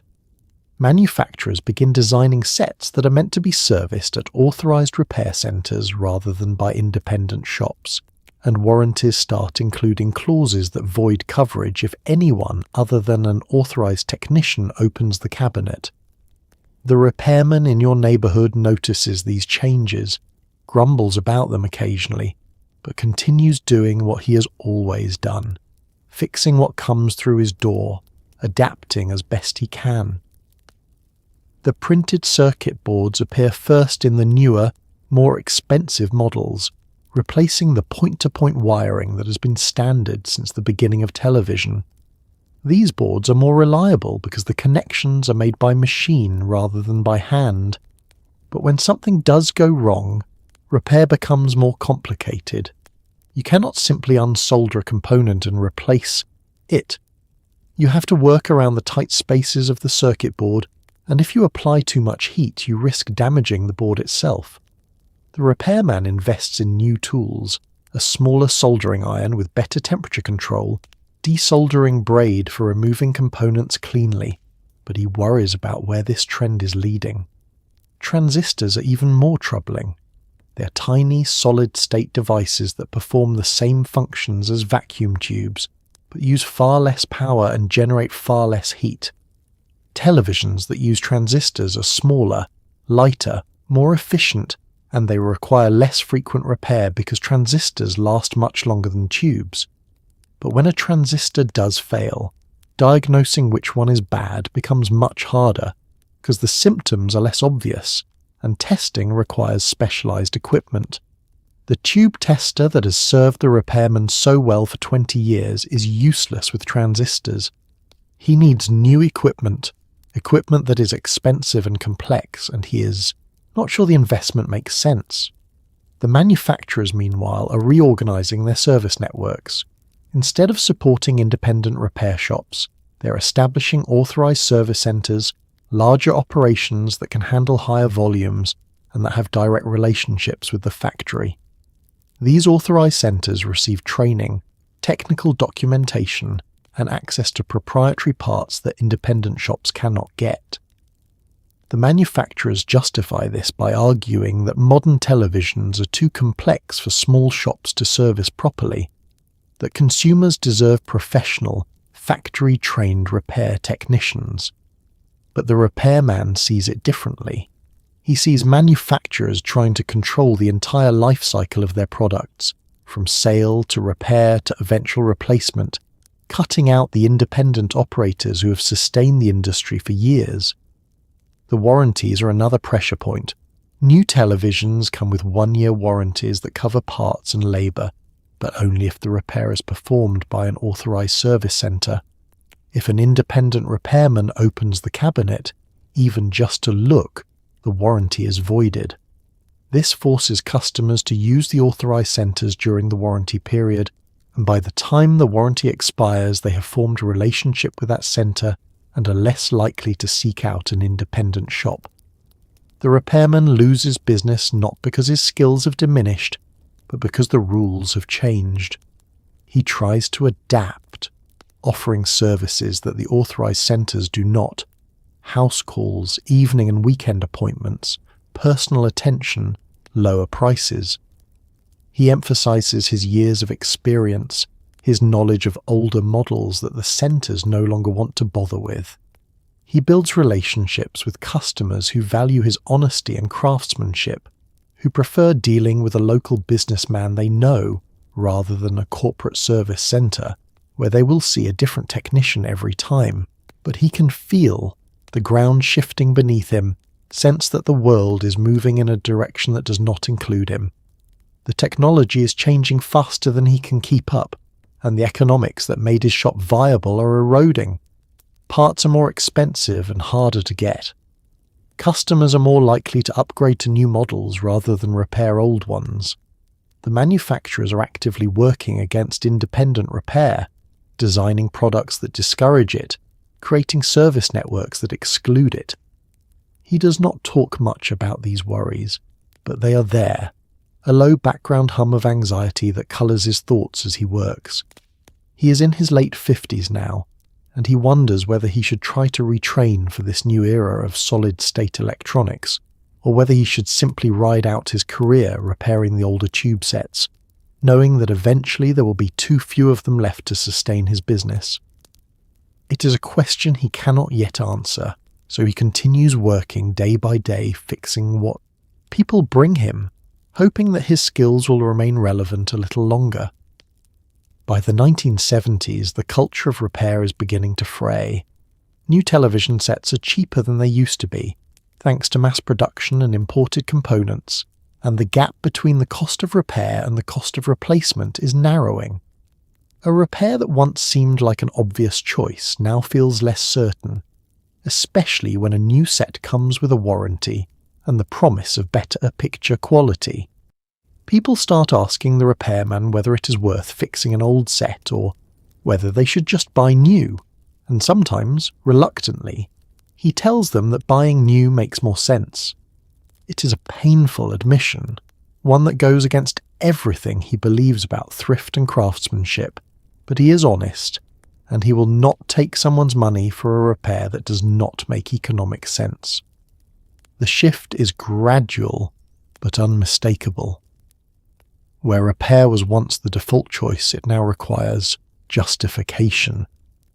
Customers bring in older sets and ask, almost apologetically, whether it is worth fixing, and the repairman has to do the calculation with them, weighing the cost of the repair against the age of the set and the likelihood of future problems. A 10-year-old television that needs a $50 repair is a marginal case. It might last another year, or it might develop a new problem next month. A new set costs $200 but comes with a warranty and solid-state reliability. The math is getting harder to justify. The repairman notices that his customer base is changing. Fewer young families are bringing in sets because they are buying new and simply replacing them when something goes wrong. His remaining customers tend to be older people, folks who grew up during the Depression and cannot bring themselves to throw away something that might still be fixed, or people on fixed incomes who cannot afford the cost of replacement. He serves these customers faithfully, but he knows his business is shrinking, that each year there are fewer repairs and more days when the shop sits quiet. The manufacturers are accelerating the trend, deliberately or not, by designing televisions that are harder to repair. Sealed cabinets replace the removable back panels that made service straightforward. Integrated circuits replace individual components, so that when something fails, you have to replace an entire circuit board rather than a single capacitor or resistor. Service manuals become less detailed or disappear entirely, proprietary information that manufacturers guard jealously. The message is clear. These products are not meant to be repaired by independent shops. They are meant to be used until they fail and then replaced. The repairman watches this transformation with a mixture of frustration and resignation. He understands the economic forces driving it, the relentless pressure to reduce costs and increase sales, the manufacturer's desire to control their service networks and capture the repair revenue for themselves. But he also sees what is being lost: the skills, the knowledge, the relationships, the sense that ownership includes responsibility for maintenance and care. The new disposability culture feels wrong to him, wasteful and short-sighted, but he is powerless to stop it. He tries to make his case to customers, explaining that the new sets are not built as well as the old ones, that solid-state components may be more reliable, but the overall construction is cheaper. The cabinets are plastic instead of wood, the controls are flimsy, the circuit boards are designed for assembly line efficiency rather than serviceability. Some customers listen and choose repair over replacement.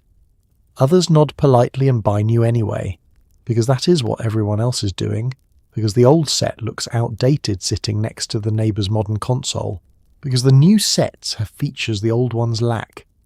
The repairman also notices a change in how people regard their possessions. The television is no longer a cherished piece of furniture, lovingly maintained and expected to last a decade or more. It is becoming an appliance, something functional and replaceable, no more emotionally significant than a toaster or a blender. People do not name their television sets anymore or refer to them with affection. They do not develop relationships with them, and when they stop working, there is little sentiment attached to the decision to throw them away. This shift troubles the repairman more than the economic pressures. He has always believed that the relationship between people and their possessions matters, that treating things as disposable erodes something important in human character. But he is not a philosopher, just a craftsman trying to make a living, and he keeps these thoughts to himself, expressing them only in the care he takes with each repair, the thoroughness with which he tests each set before returning it to its owner, the pride he still feels when a 30-year-old television leaves his shop working perfectly. The repair shops begin to close, one by one, quietly disappearing from neighbourhood streets. The repairman in your town hangs on longer than most, but eventually even he cannot sustain the business.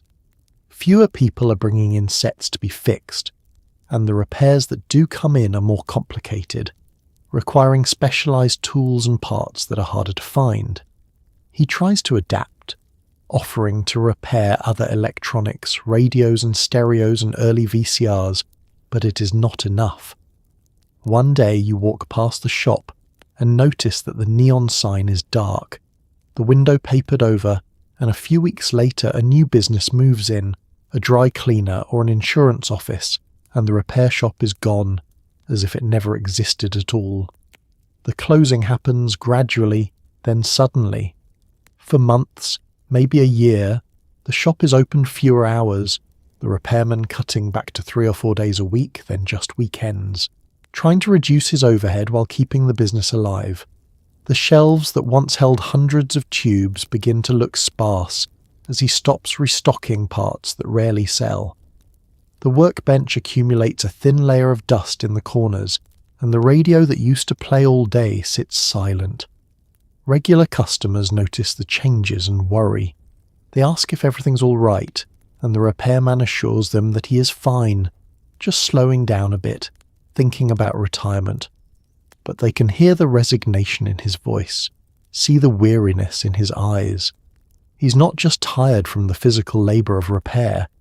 He's tired from fighting against forces larger than himself, from watching his livelihood slowly erode despite his best efforts. The final decision, when it comes, is almost a relief. The repairman sits at his workbench one quiet afternoon and does the math one more time, adding up the rent and utilities and the cost of maintaining inventory that sits unsold, subtracting the declining revenue from repairs. The numbers do not work anymore. They have not worked for a while, but he has been using his savings to cover the shortfall, hoping things would improve. Now his savings are nearly gone, and he has to face reality. He calls his landlord and gives notice. He contacts his regular customers and tells them he is closing, offers to complete any repairs in progress but cannot take new work. He begins the melancholy process of liquidating his inventory, selling his test equipment and tools and parts to other repairmen who are still in business, though there are fewer of them every year.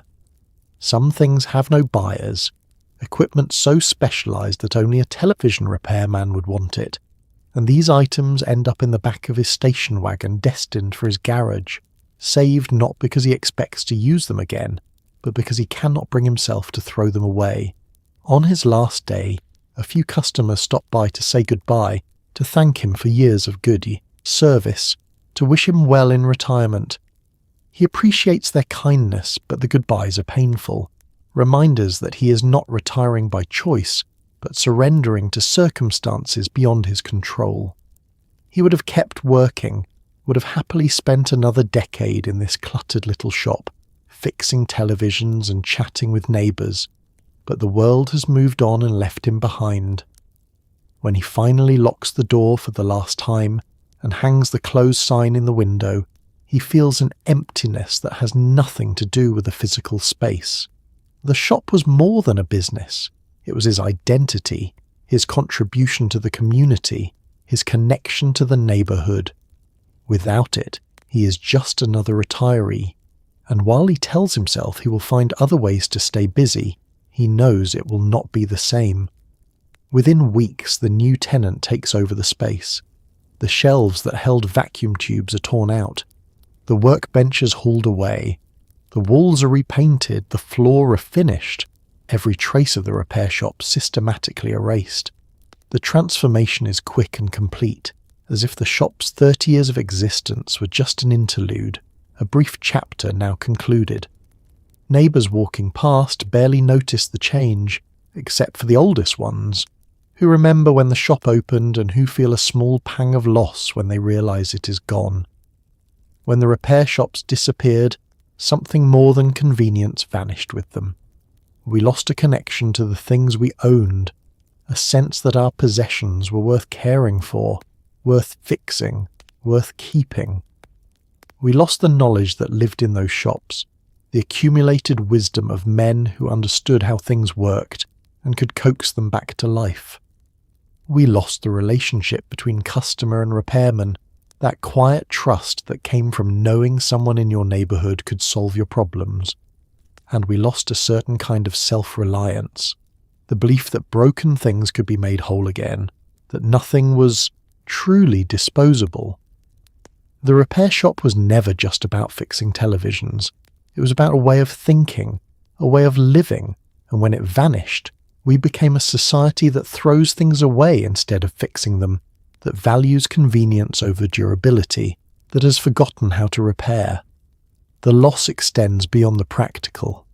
When we stopped repairing things, we stopped understanding them. The television became a black box, its inner workings mysterious and inaccessible, and this mystery bred a kind of helplessness. Where previous generations could at least attempt to diagnose a problem, could open the back panel and look inside, could perhaps identify a blown fuse or a loose connection, we now simply accept that when something breaks, it is beyond our capacity to fix. We call a number, or more likely, we drive to a store and buy a replacement. The agency is gone, replaced by passive consumption. We also lost the intergenerational transfer of knowledge that happened naturally in the repair shop. Boys who spent afternoons watching the repairman work learned not just about electronics, but about patience, about systematic problem solving, about the satisfaction of diagnosing a failure and correcting it. They learned that broken things were not trash but challenges, puzzles to be solved. They absorbed an ethos of care and maintenance, an understanding that ownership carried responsibilities. When the shops closed, this informal apprenticeship system vanished, and with it went a pathway by which young people could discover a vocation, could find their way into skilled trades. The economic loss is harder to quantify but no less real. The repair shops were small businesses, locally owned and operated, keeping money circulating within the community. The repairman paid rent to a local landlord, bought supplies from local distributors, spent his income at local stores. When his shop closed, that economic activity disappeared, replaced by purchases from national retailers, whose profits flow elsewhere. The neighbourhood became a little poorer, not just in services but in economic vitality.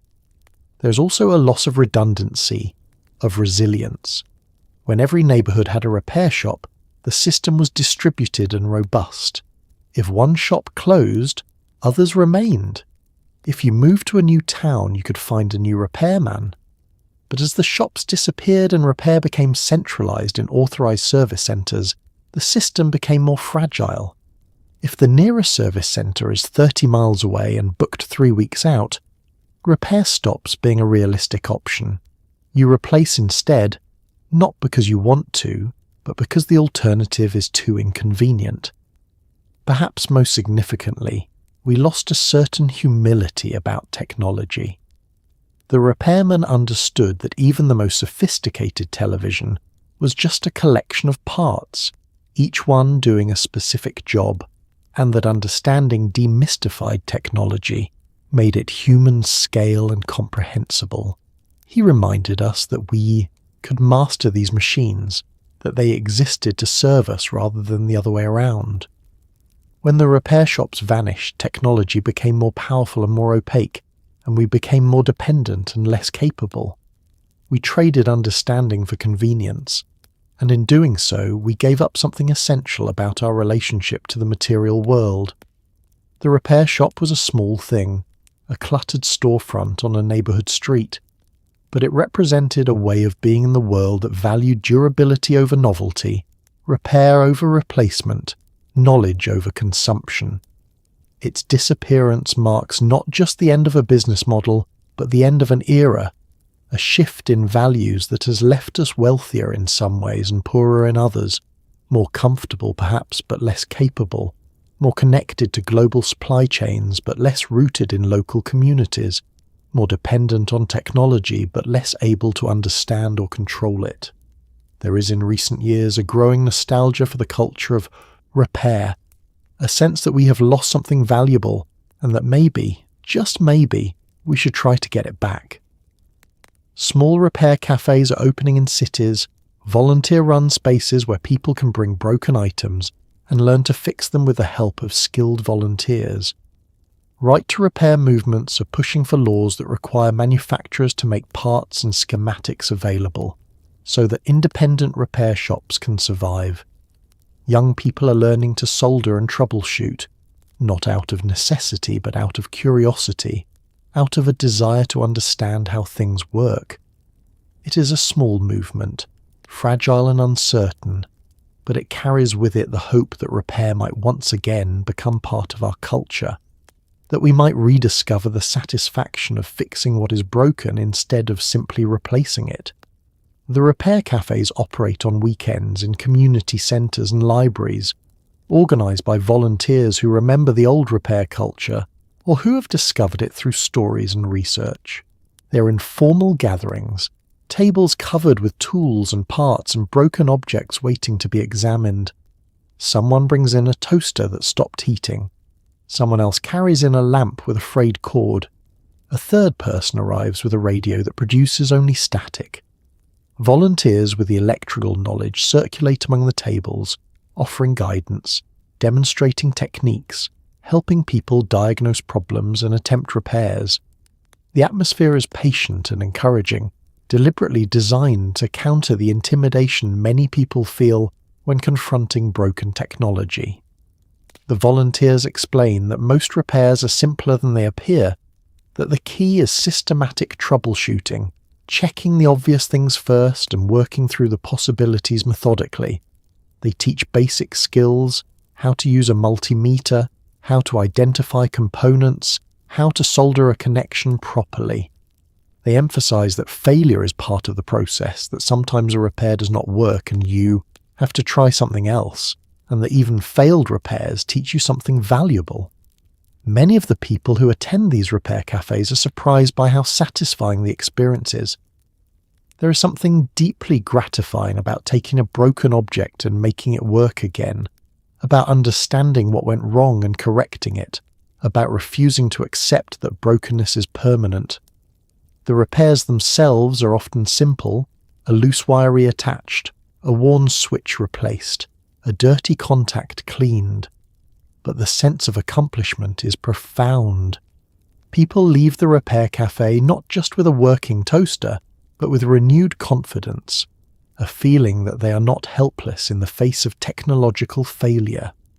The right to repair movement operates on a different scale, working through legislation and public pressure to change how manufacturers design and support their products.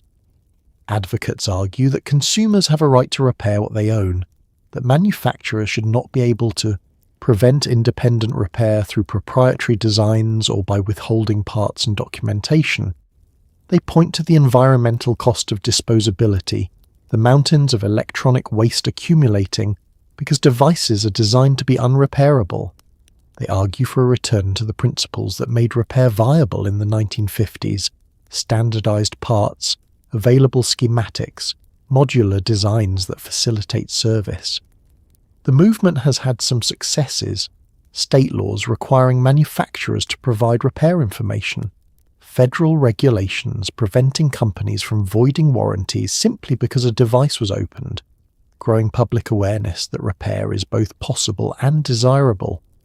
But the opposition is fierce, because manufacturers have built their business models on planned obsolescence and controlled service networks, and they fight hard to preserve those advantages. The outcome remains uncertain, and whether repair can truly return as a widespread practice depends on political will and consumer demand. Young people discovering repair through online videos and forums represent another strand of this revival. They learn to fix smartphones and laptops, study circuit boards and component-level repair, acquire skills that were once common but have become rare. Some do it to save money, others out of environmental concern, still others simply because they enjoy the challenge. They form online communities where knowledge is shared freely, where techniques are debated and refined, where the culture of repair is being rebuilt from the ground up. These various efforts, the repair cafes and the legislative advocacy, and the online communities, do not yet add up to a full restoration of the repair culture that existed in the 1950s. The economic and technological landscape has changed too much for that, but they represent something important nonetheless, a recognition that what was lost was valuable, that disposability carries costs we're no longer willing to ignore, that the skills and values embodied in the old repair shops are worth preserving and reviving. The nostalgia is not just backward-looking sentimentality, but a forward-looking attempt to recover a relationship to our possessions and our world that is more sustainable, more empowering, more humane. There are still people who remember how to repair a vacuum tube television, though their numbers are dwindling.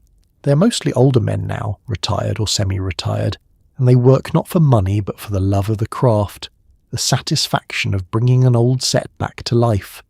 They gather at hamfests and swap meats, trading parts and stories, keeping alive a body of knowledge that the world has mostly forgotten.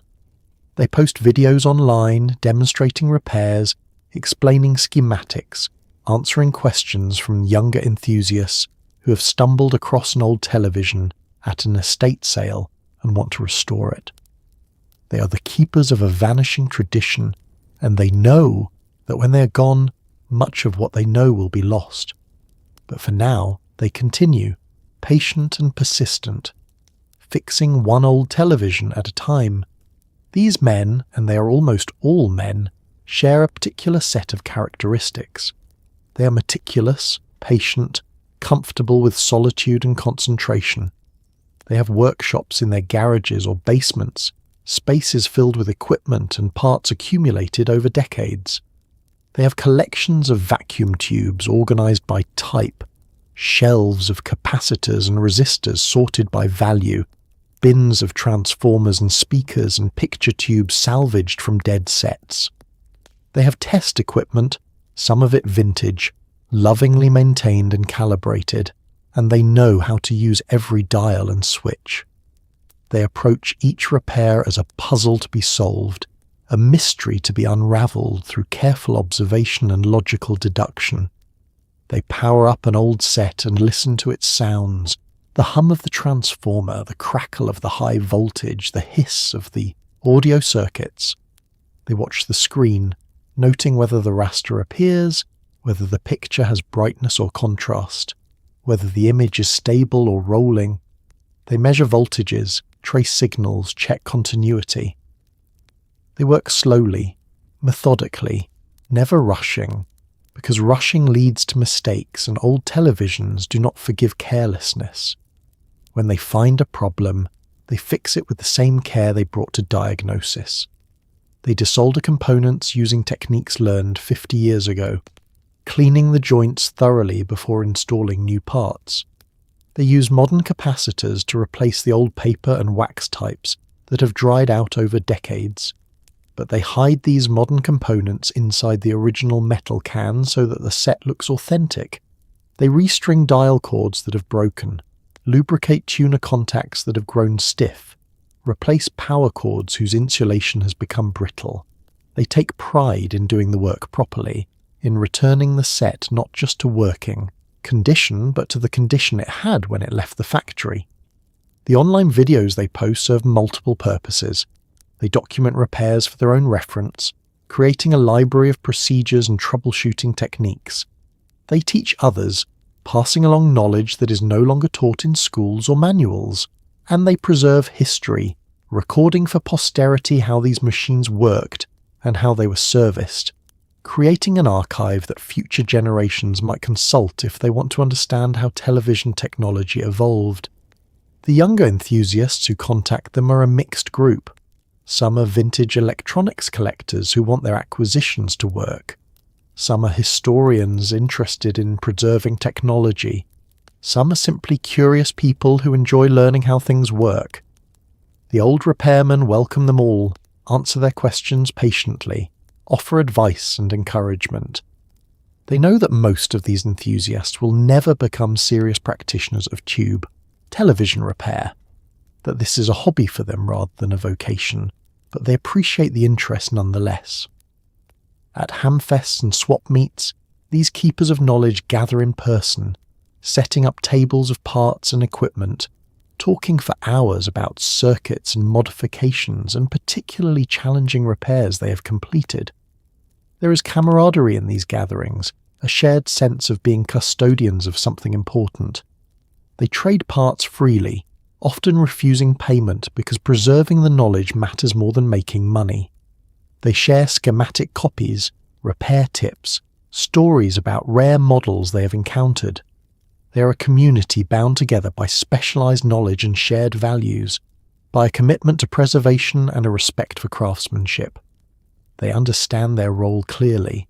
They are not trying to revive vacuum tube television as a commercial technology.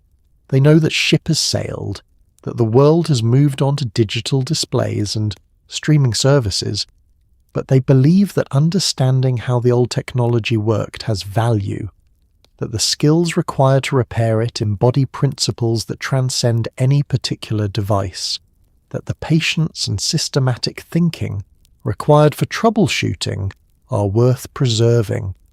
They are fighting a rearguard action against forgetting, keeping alive knowledge that has no economic value but profound cultural importance, and they do it with a quiet dedication that asks for no recognition, expects no reward beyond the satisfaction of the work itself. If you walk through a modern city today, you will not find many television repair shops, but you will find their distant descendants. Small storefronts that repair smartphones and laptops, that replace cracked screens and dead batteries, that recover data from damaged hard drives. These shops are busier than you might expect, filled with people who cannot afford to replace their devices or who simply prefer to fix what they have. The work is different, more focused on software than hardware, more about components than circuits, but the spirit is the same. There is still a need, it seems, for people who know how to fix things, who can take something broken and make it whole again. The repair shop has not disappeared entirely. It has simply evolved, adapted to a new age, and in doing so, it carries forward a tradition that stretches back to those small neighbourhood shops with their neon signs and cluttered workbenches.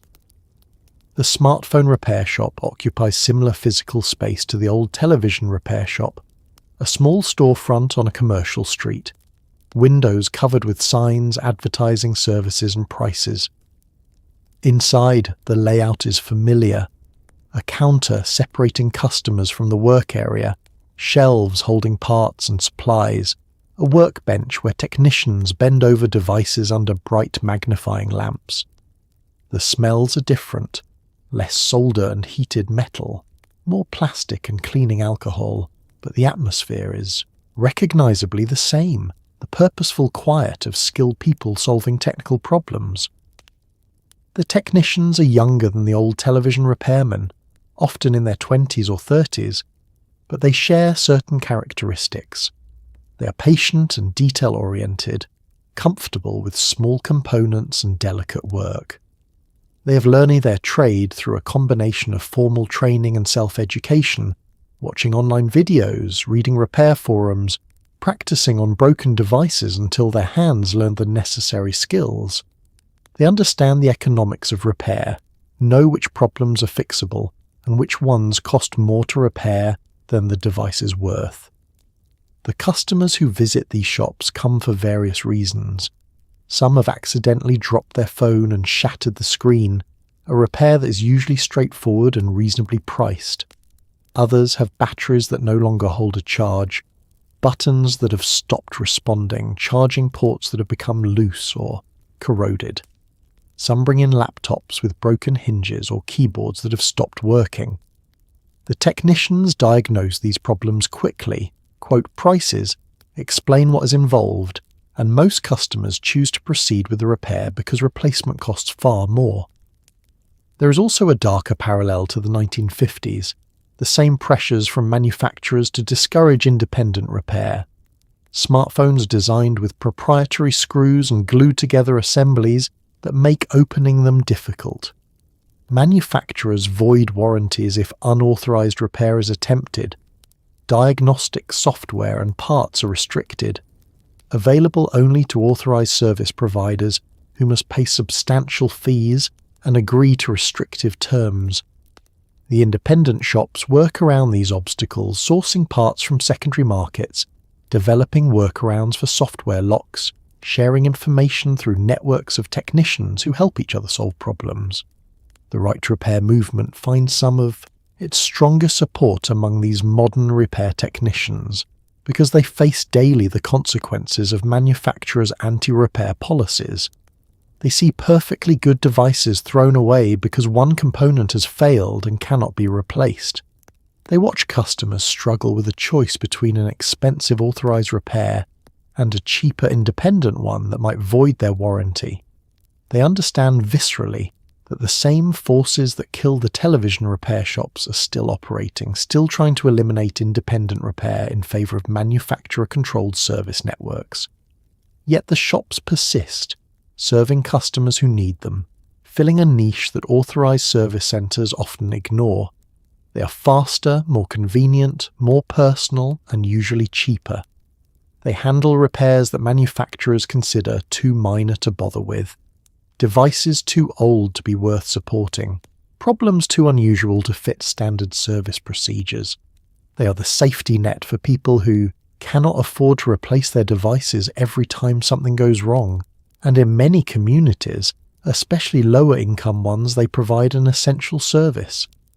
The technicians take pride in their work, in solving problems that others cannot or will not address, in keeping devices working that might otherwise be discarded.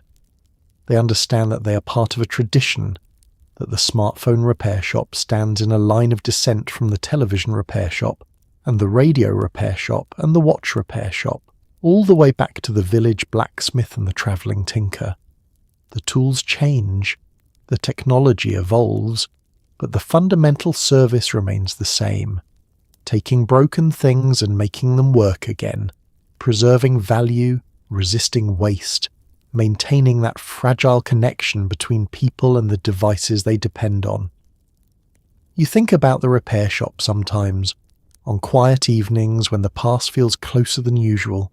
You remember the smell of heated metal and dust, the soft glow of vacuum tubes, the patient voice of the repairman explaining how things worked. You remember carrying that heavy television set down the sidewalk with your father, the weight of it pressing into your palms, the sense of purpose in getting it fixed. You remember the feeling of bringing it home, restored and working, the picture clear and steady once again. It was a small thing, perhaps, in the grand sweep of history, but it mattered. It was part of a world that valued repair over replacement, craftsmanship over convenience, patience over speed. And even though that world is mostly gone now, even though the repair shops have closed and the repairmen have retired, the memory remains warm and clear, a reminder of a time when broken things could always be made whole again. The memory carries details that surprise you with their clarity. The sound of the bell jingling when you pushed open the shop door, the way light slanted through the front window illuminating dust motes, floating in the air, the texture of the wooden counter worn smooth by countless elbows and forearms, the repairman's hands stained slightly from years of working with metal and solder, moving with practiced confidence among the components. The way he listened when your father explained a problem, his attention complete and focused, as if nothing else in the world mattered in that moment. You remember the sense of community that surrounded the repair shop, the way neighbours would mention it in casual conversation, recommending it to newcomers, sharing stories about repairs done well or problems solved ingeniously. The shop was a touchpoint, a shared reference that connected people who might otherwise have little in common. When you met someone from your neighbourhood, you could ask if they knew the television repairman, and they always did, and that shared knowledge created a small bond, an acknowledgement of belonging to the same place. You remember too the values that the repair shop embodied and reinforced. Thrift, because repair was always cheaper than replacement. Patience, because good work took time and could not be rushed. Respect for skill, because the repairman's knowledge was valuable and rare. Stewardship, because keeping things working was better than throwing them away. These values were not preached or proclaimed. They were simply assumed, woven into the fabric of daily life, demonstrated through actions rather than words. The memory makes you wonder what your own children and grandchildren have lost by growing up in a world without repair shops. They will never experience the satisfaction of watching a skilled craftsman diagnose and fix a problem. They will never learn by observation how patient, systematic thinking can solve complex technical puzzles. They will never understand that possessions can have histories, can be maintained and cared for across years and even generations. They will grow up assuming that broken things are simply thrown away, that replacement is the only option, that the inner workings of their devices are mysteries beyond their understanding. But the memory also gives you hope, because if you remember, others remember too. The repair shop is not completely forgotten, not yet. There are still people who value the skills it represented, who want to recover the culture of repair, who believe that we can build a more sustainable and humane relationship with technology. The nostalgia is not just backward-looking sentimentality, but a resource, a reminder of what was good about the past, what is worth preserving and perhaps even recovering. On those quiet evenings when you think about the repair shop, you sometimes find yourself wishing you could visit it one more time, could push open that door and hear the bell jingle, could watch the repairman at his workbench solving another puzzle. You know this is impossible, that the shop is long gone, that the repairman has retired or passed away, that the world has moved on. But the memory persists, stubborn and vivid, refusing to fade, and you are grateful for it. Because as long as you remember, as long as you can summon that image of the glowing tubes and cluttered workbench and patient craftsman, something essential remains alive.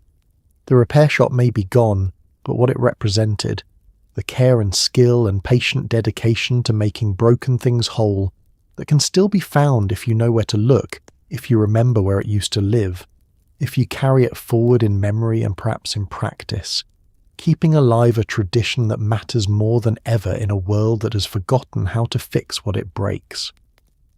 Before the repairman could fix your television, someone else had to make sure you could receive a signal in the first place. The antenna man was a different kind of specialist, a person who climbed onto roofs in all weather, who understood the mysterious art of capturing broadcast signals from towers miles away, who knew that the difference between a watchable picture and unwatchable static often came down to a few degrees of rotation or a few feet of elevation. He arrived in a truck loaded with aluminum poles and guy wires and mounting hardware, carrying a ladder that extended to terrifying heights, and he worked up there alone, silhouetted against the sky, adjusting and securing and testing until the invisible signals flowing through the air found their way into your television set. You rarely saw him after the installation was complete, but his work made everything else possible. Without the antenna man, the television was just an expensive piece of furniture, a cabinet full of tubes with nothing to display. The antenna itself was a marvel of simple physics, a precisely calculated arrangement of metal elements designed to resonate at specific frequencies. The most common type was the Yagi antenna, named after one of its Japanese inventors, featuring a long boom with multiple cross elements of varying lengths. The longest elements captured the lower frequency channels, the shorter ones the higher frequencies, and together they formed a directional array that favoured signals from one direction while rejecting interference from others. The antenna man understood these principles intuitively, knew how to position the antenna for optimal reception, how to account for obstacles like hills and buildings, how to minimize interference from power lines and other sources of electrical noise. The installation began with a survey of your roof, the antenna man walking carefully across the shingles, checking for the best mounting location. He looked for a spot that was structurally sound, where he could secure the mounting bracket without creating leaks, where the antenna would have a clear view toward the broadcast towers. He consulted a compass, orienting himself toward the transmitter locations, and he considered the surrounding terrain, noting any obstructions that might block or reflect signals. His decisions were based on experience and intuition as much as technical knowledge, a practiced sense of what would work and what would not.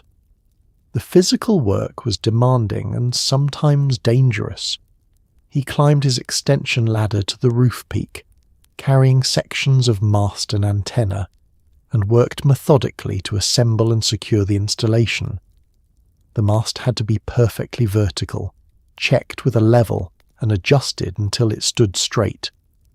The antenna attached to the top of the mast aimed carefully in the direction that would capture the most channels. Guy wires ran from the mast to mounting points on the roof or walls, tensioned to hold everything stable against wind and weather. Every connection had to be tight, every wire properly secured, because a loose antenna could shift position and degrade your picture, or worse, could blow down in a storm and damage your roof or a neighbour's property. Once the antenna was mounted, the antenna man ran coaxial cable down from the roof to wherever your television sat inside the house. This required drilling through walls or eaves, routing the cable carefully to avoid sharp bends or places where it might be damaged, securing it with clips and standoffs. He installed a lightning arrestor where the cable entered the house, a safety device designed to protect your television from voltage surges during thunderstorms. He connected the cable to your television's antenna terminals and then climbed back onto the roof one more time, this time with a small radio or signal meter to fine-tune the antenna's aim. The fine-tuning was where his expertise truly showed. He rotated the antenna slowly, pausing at intervals while someone inside the house watched the television and reported on picture quality. A few degrees one way might bring in channel 7 more clearly. A slight adjustment the other way might improve channel 2. He was balancing multiple variables, trying to find the orientation that gave acceptable reception on the maximum number of channels, and this required patience and judgment. Sometimes no single position was perfect, and he had to make compromises, accepting a slightly weaker signal on one channel to improve several others. When he finally climbed down for the last time, the job complete, he spent a few minutes with your father, explaining what he had done, showing him how to identify the antenna if it ever needed adjustment, warning him about the dangers of climbing up there himself. The antenna man took pride in his installations, in knowing that they would stand firm for years, that families would watch thousands of hours of television thanks to his work. He left behind a business card, told your father to call if any problems developed, and drove away to his next job, another roof, another installation, another family waiting for their window to the world to open. So tonight, as you settle deeper into your pillow, take a moment to think about the people we have just walked beside. The families who carried their televisions down neighbourhood sidewalks, trusting that someone nearby could fix what was broken. The repairmen who spent their days in small, cluttered shops, solving puzzles with patience and care, keeping the glow alive in living rooms across America. The antenna men who climbed onto roofs in all weather, connecting distant signals to hopeful households. They were not celebrities or historical figures. They were neighbours. They were the people who made ordinary life work. This was a world that moved a little slower, that valued repair over replacement, that believed broken things were worth saving. It was a world where knowledge lived in communities, where skill was honoured, where a small shop with a neon sign could be a gathering place, a source of help, a quiet anchor in the neighbourhood. And while that world has mostly disappeared, while the repair shops have closed, and the repairmen have retired, and the vacuum tubes have gone dark, the memory of it remains warm and clear, a reminder that there are other ways to live, other values to hold. Maybe tomorrow you will slow down just a little. Maybe you will fix something instead of replacing it, or learn how something works instead of simply using it. Maybe you will remember that the things we own can be cared for, that broken does not always mean worthless, that patience and skill still matter. History is not always dramatic. Sometimes it is just a man at a workbench, solving one problem at a time, keeping the neighbourhood's televisions glowing. Sometimes it is just the quiet satisfaction of making something whole again. And that is enough. That has always been enough. Good night, and may your rest be gentle and your dreams be warm.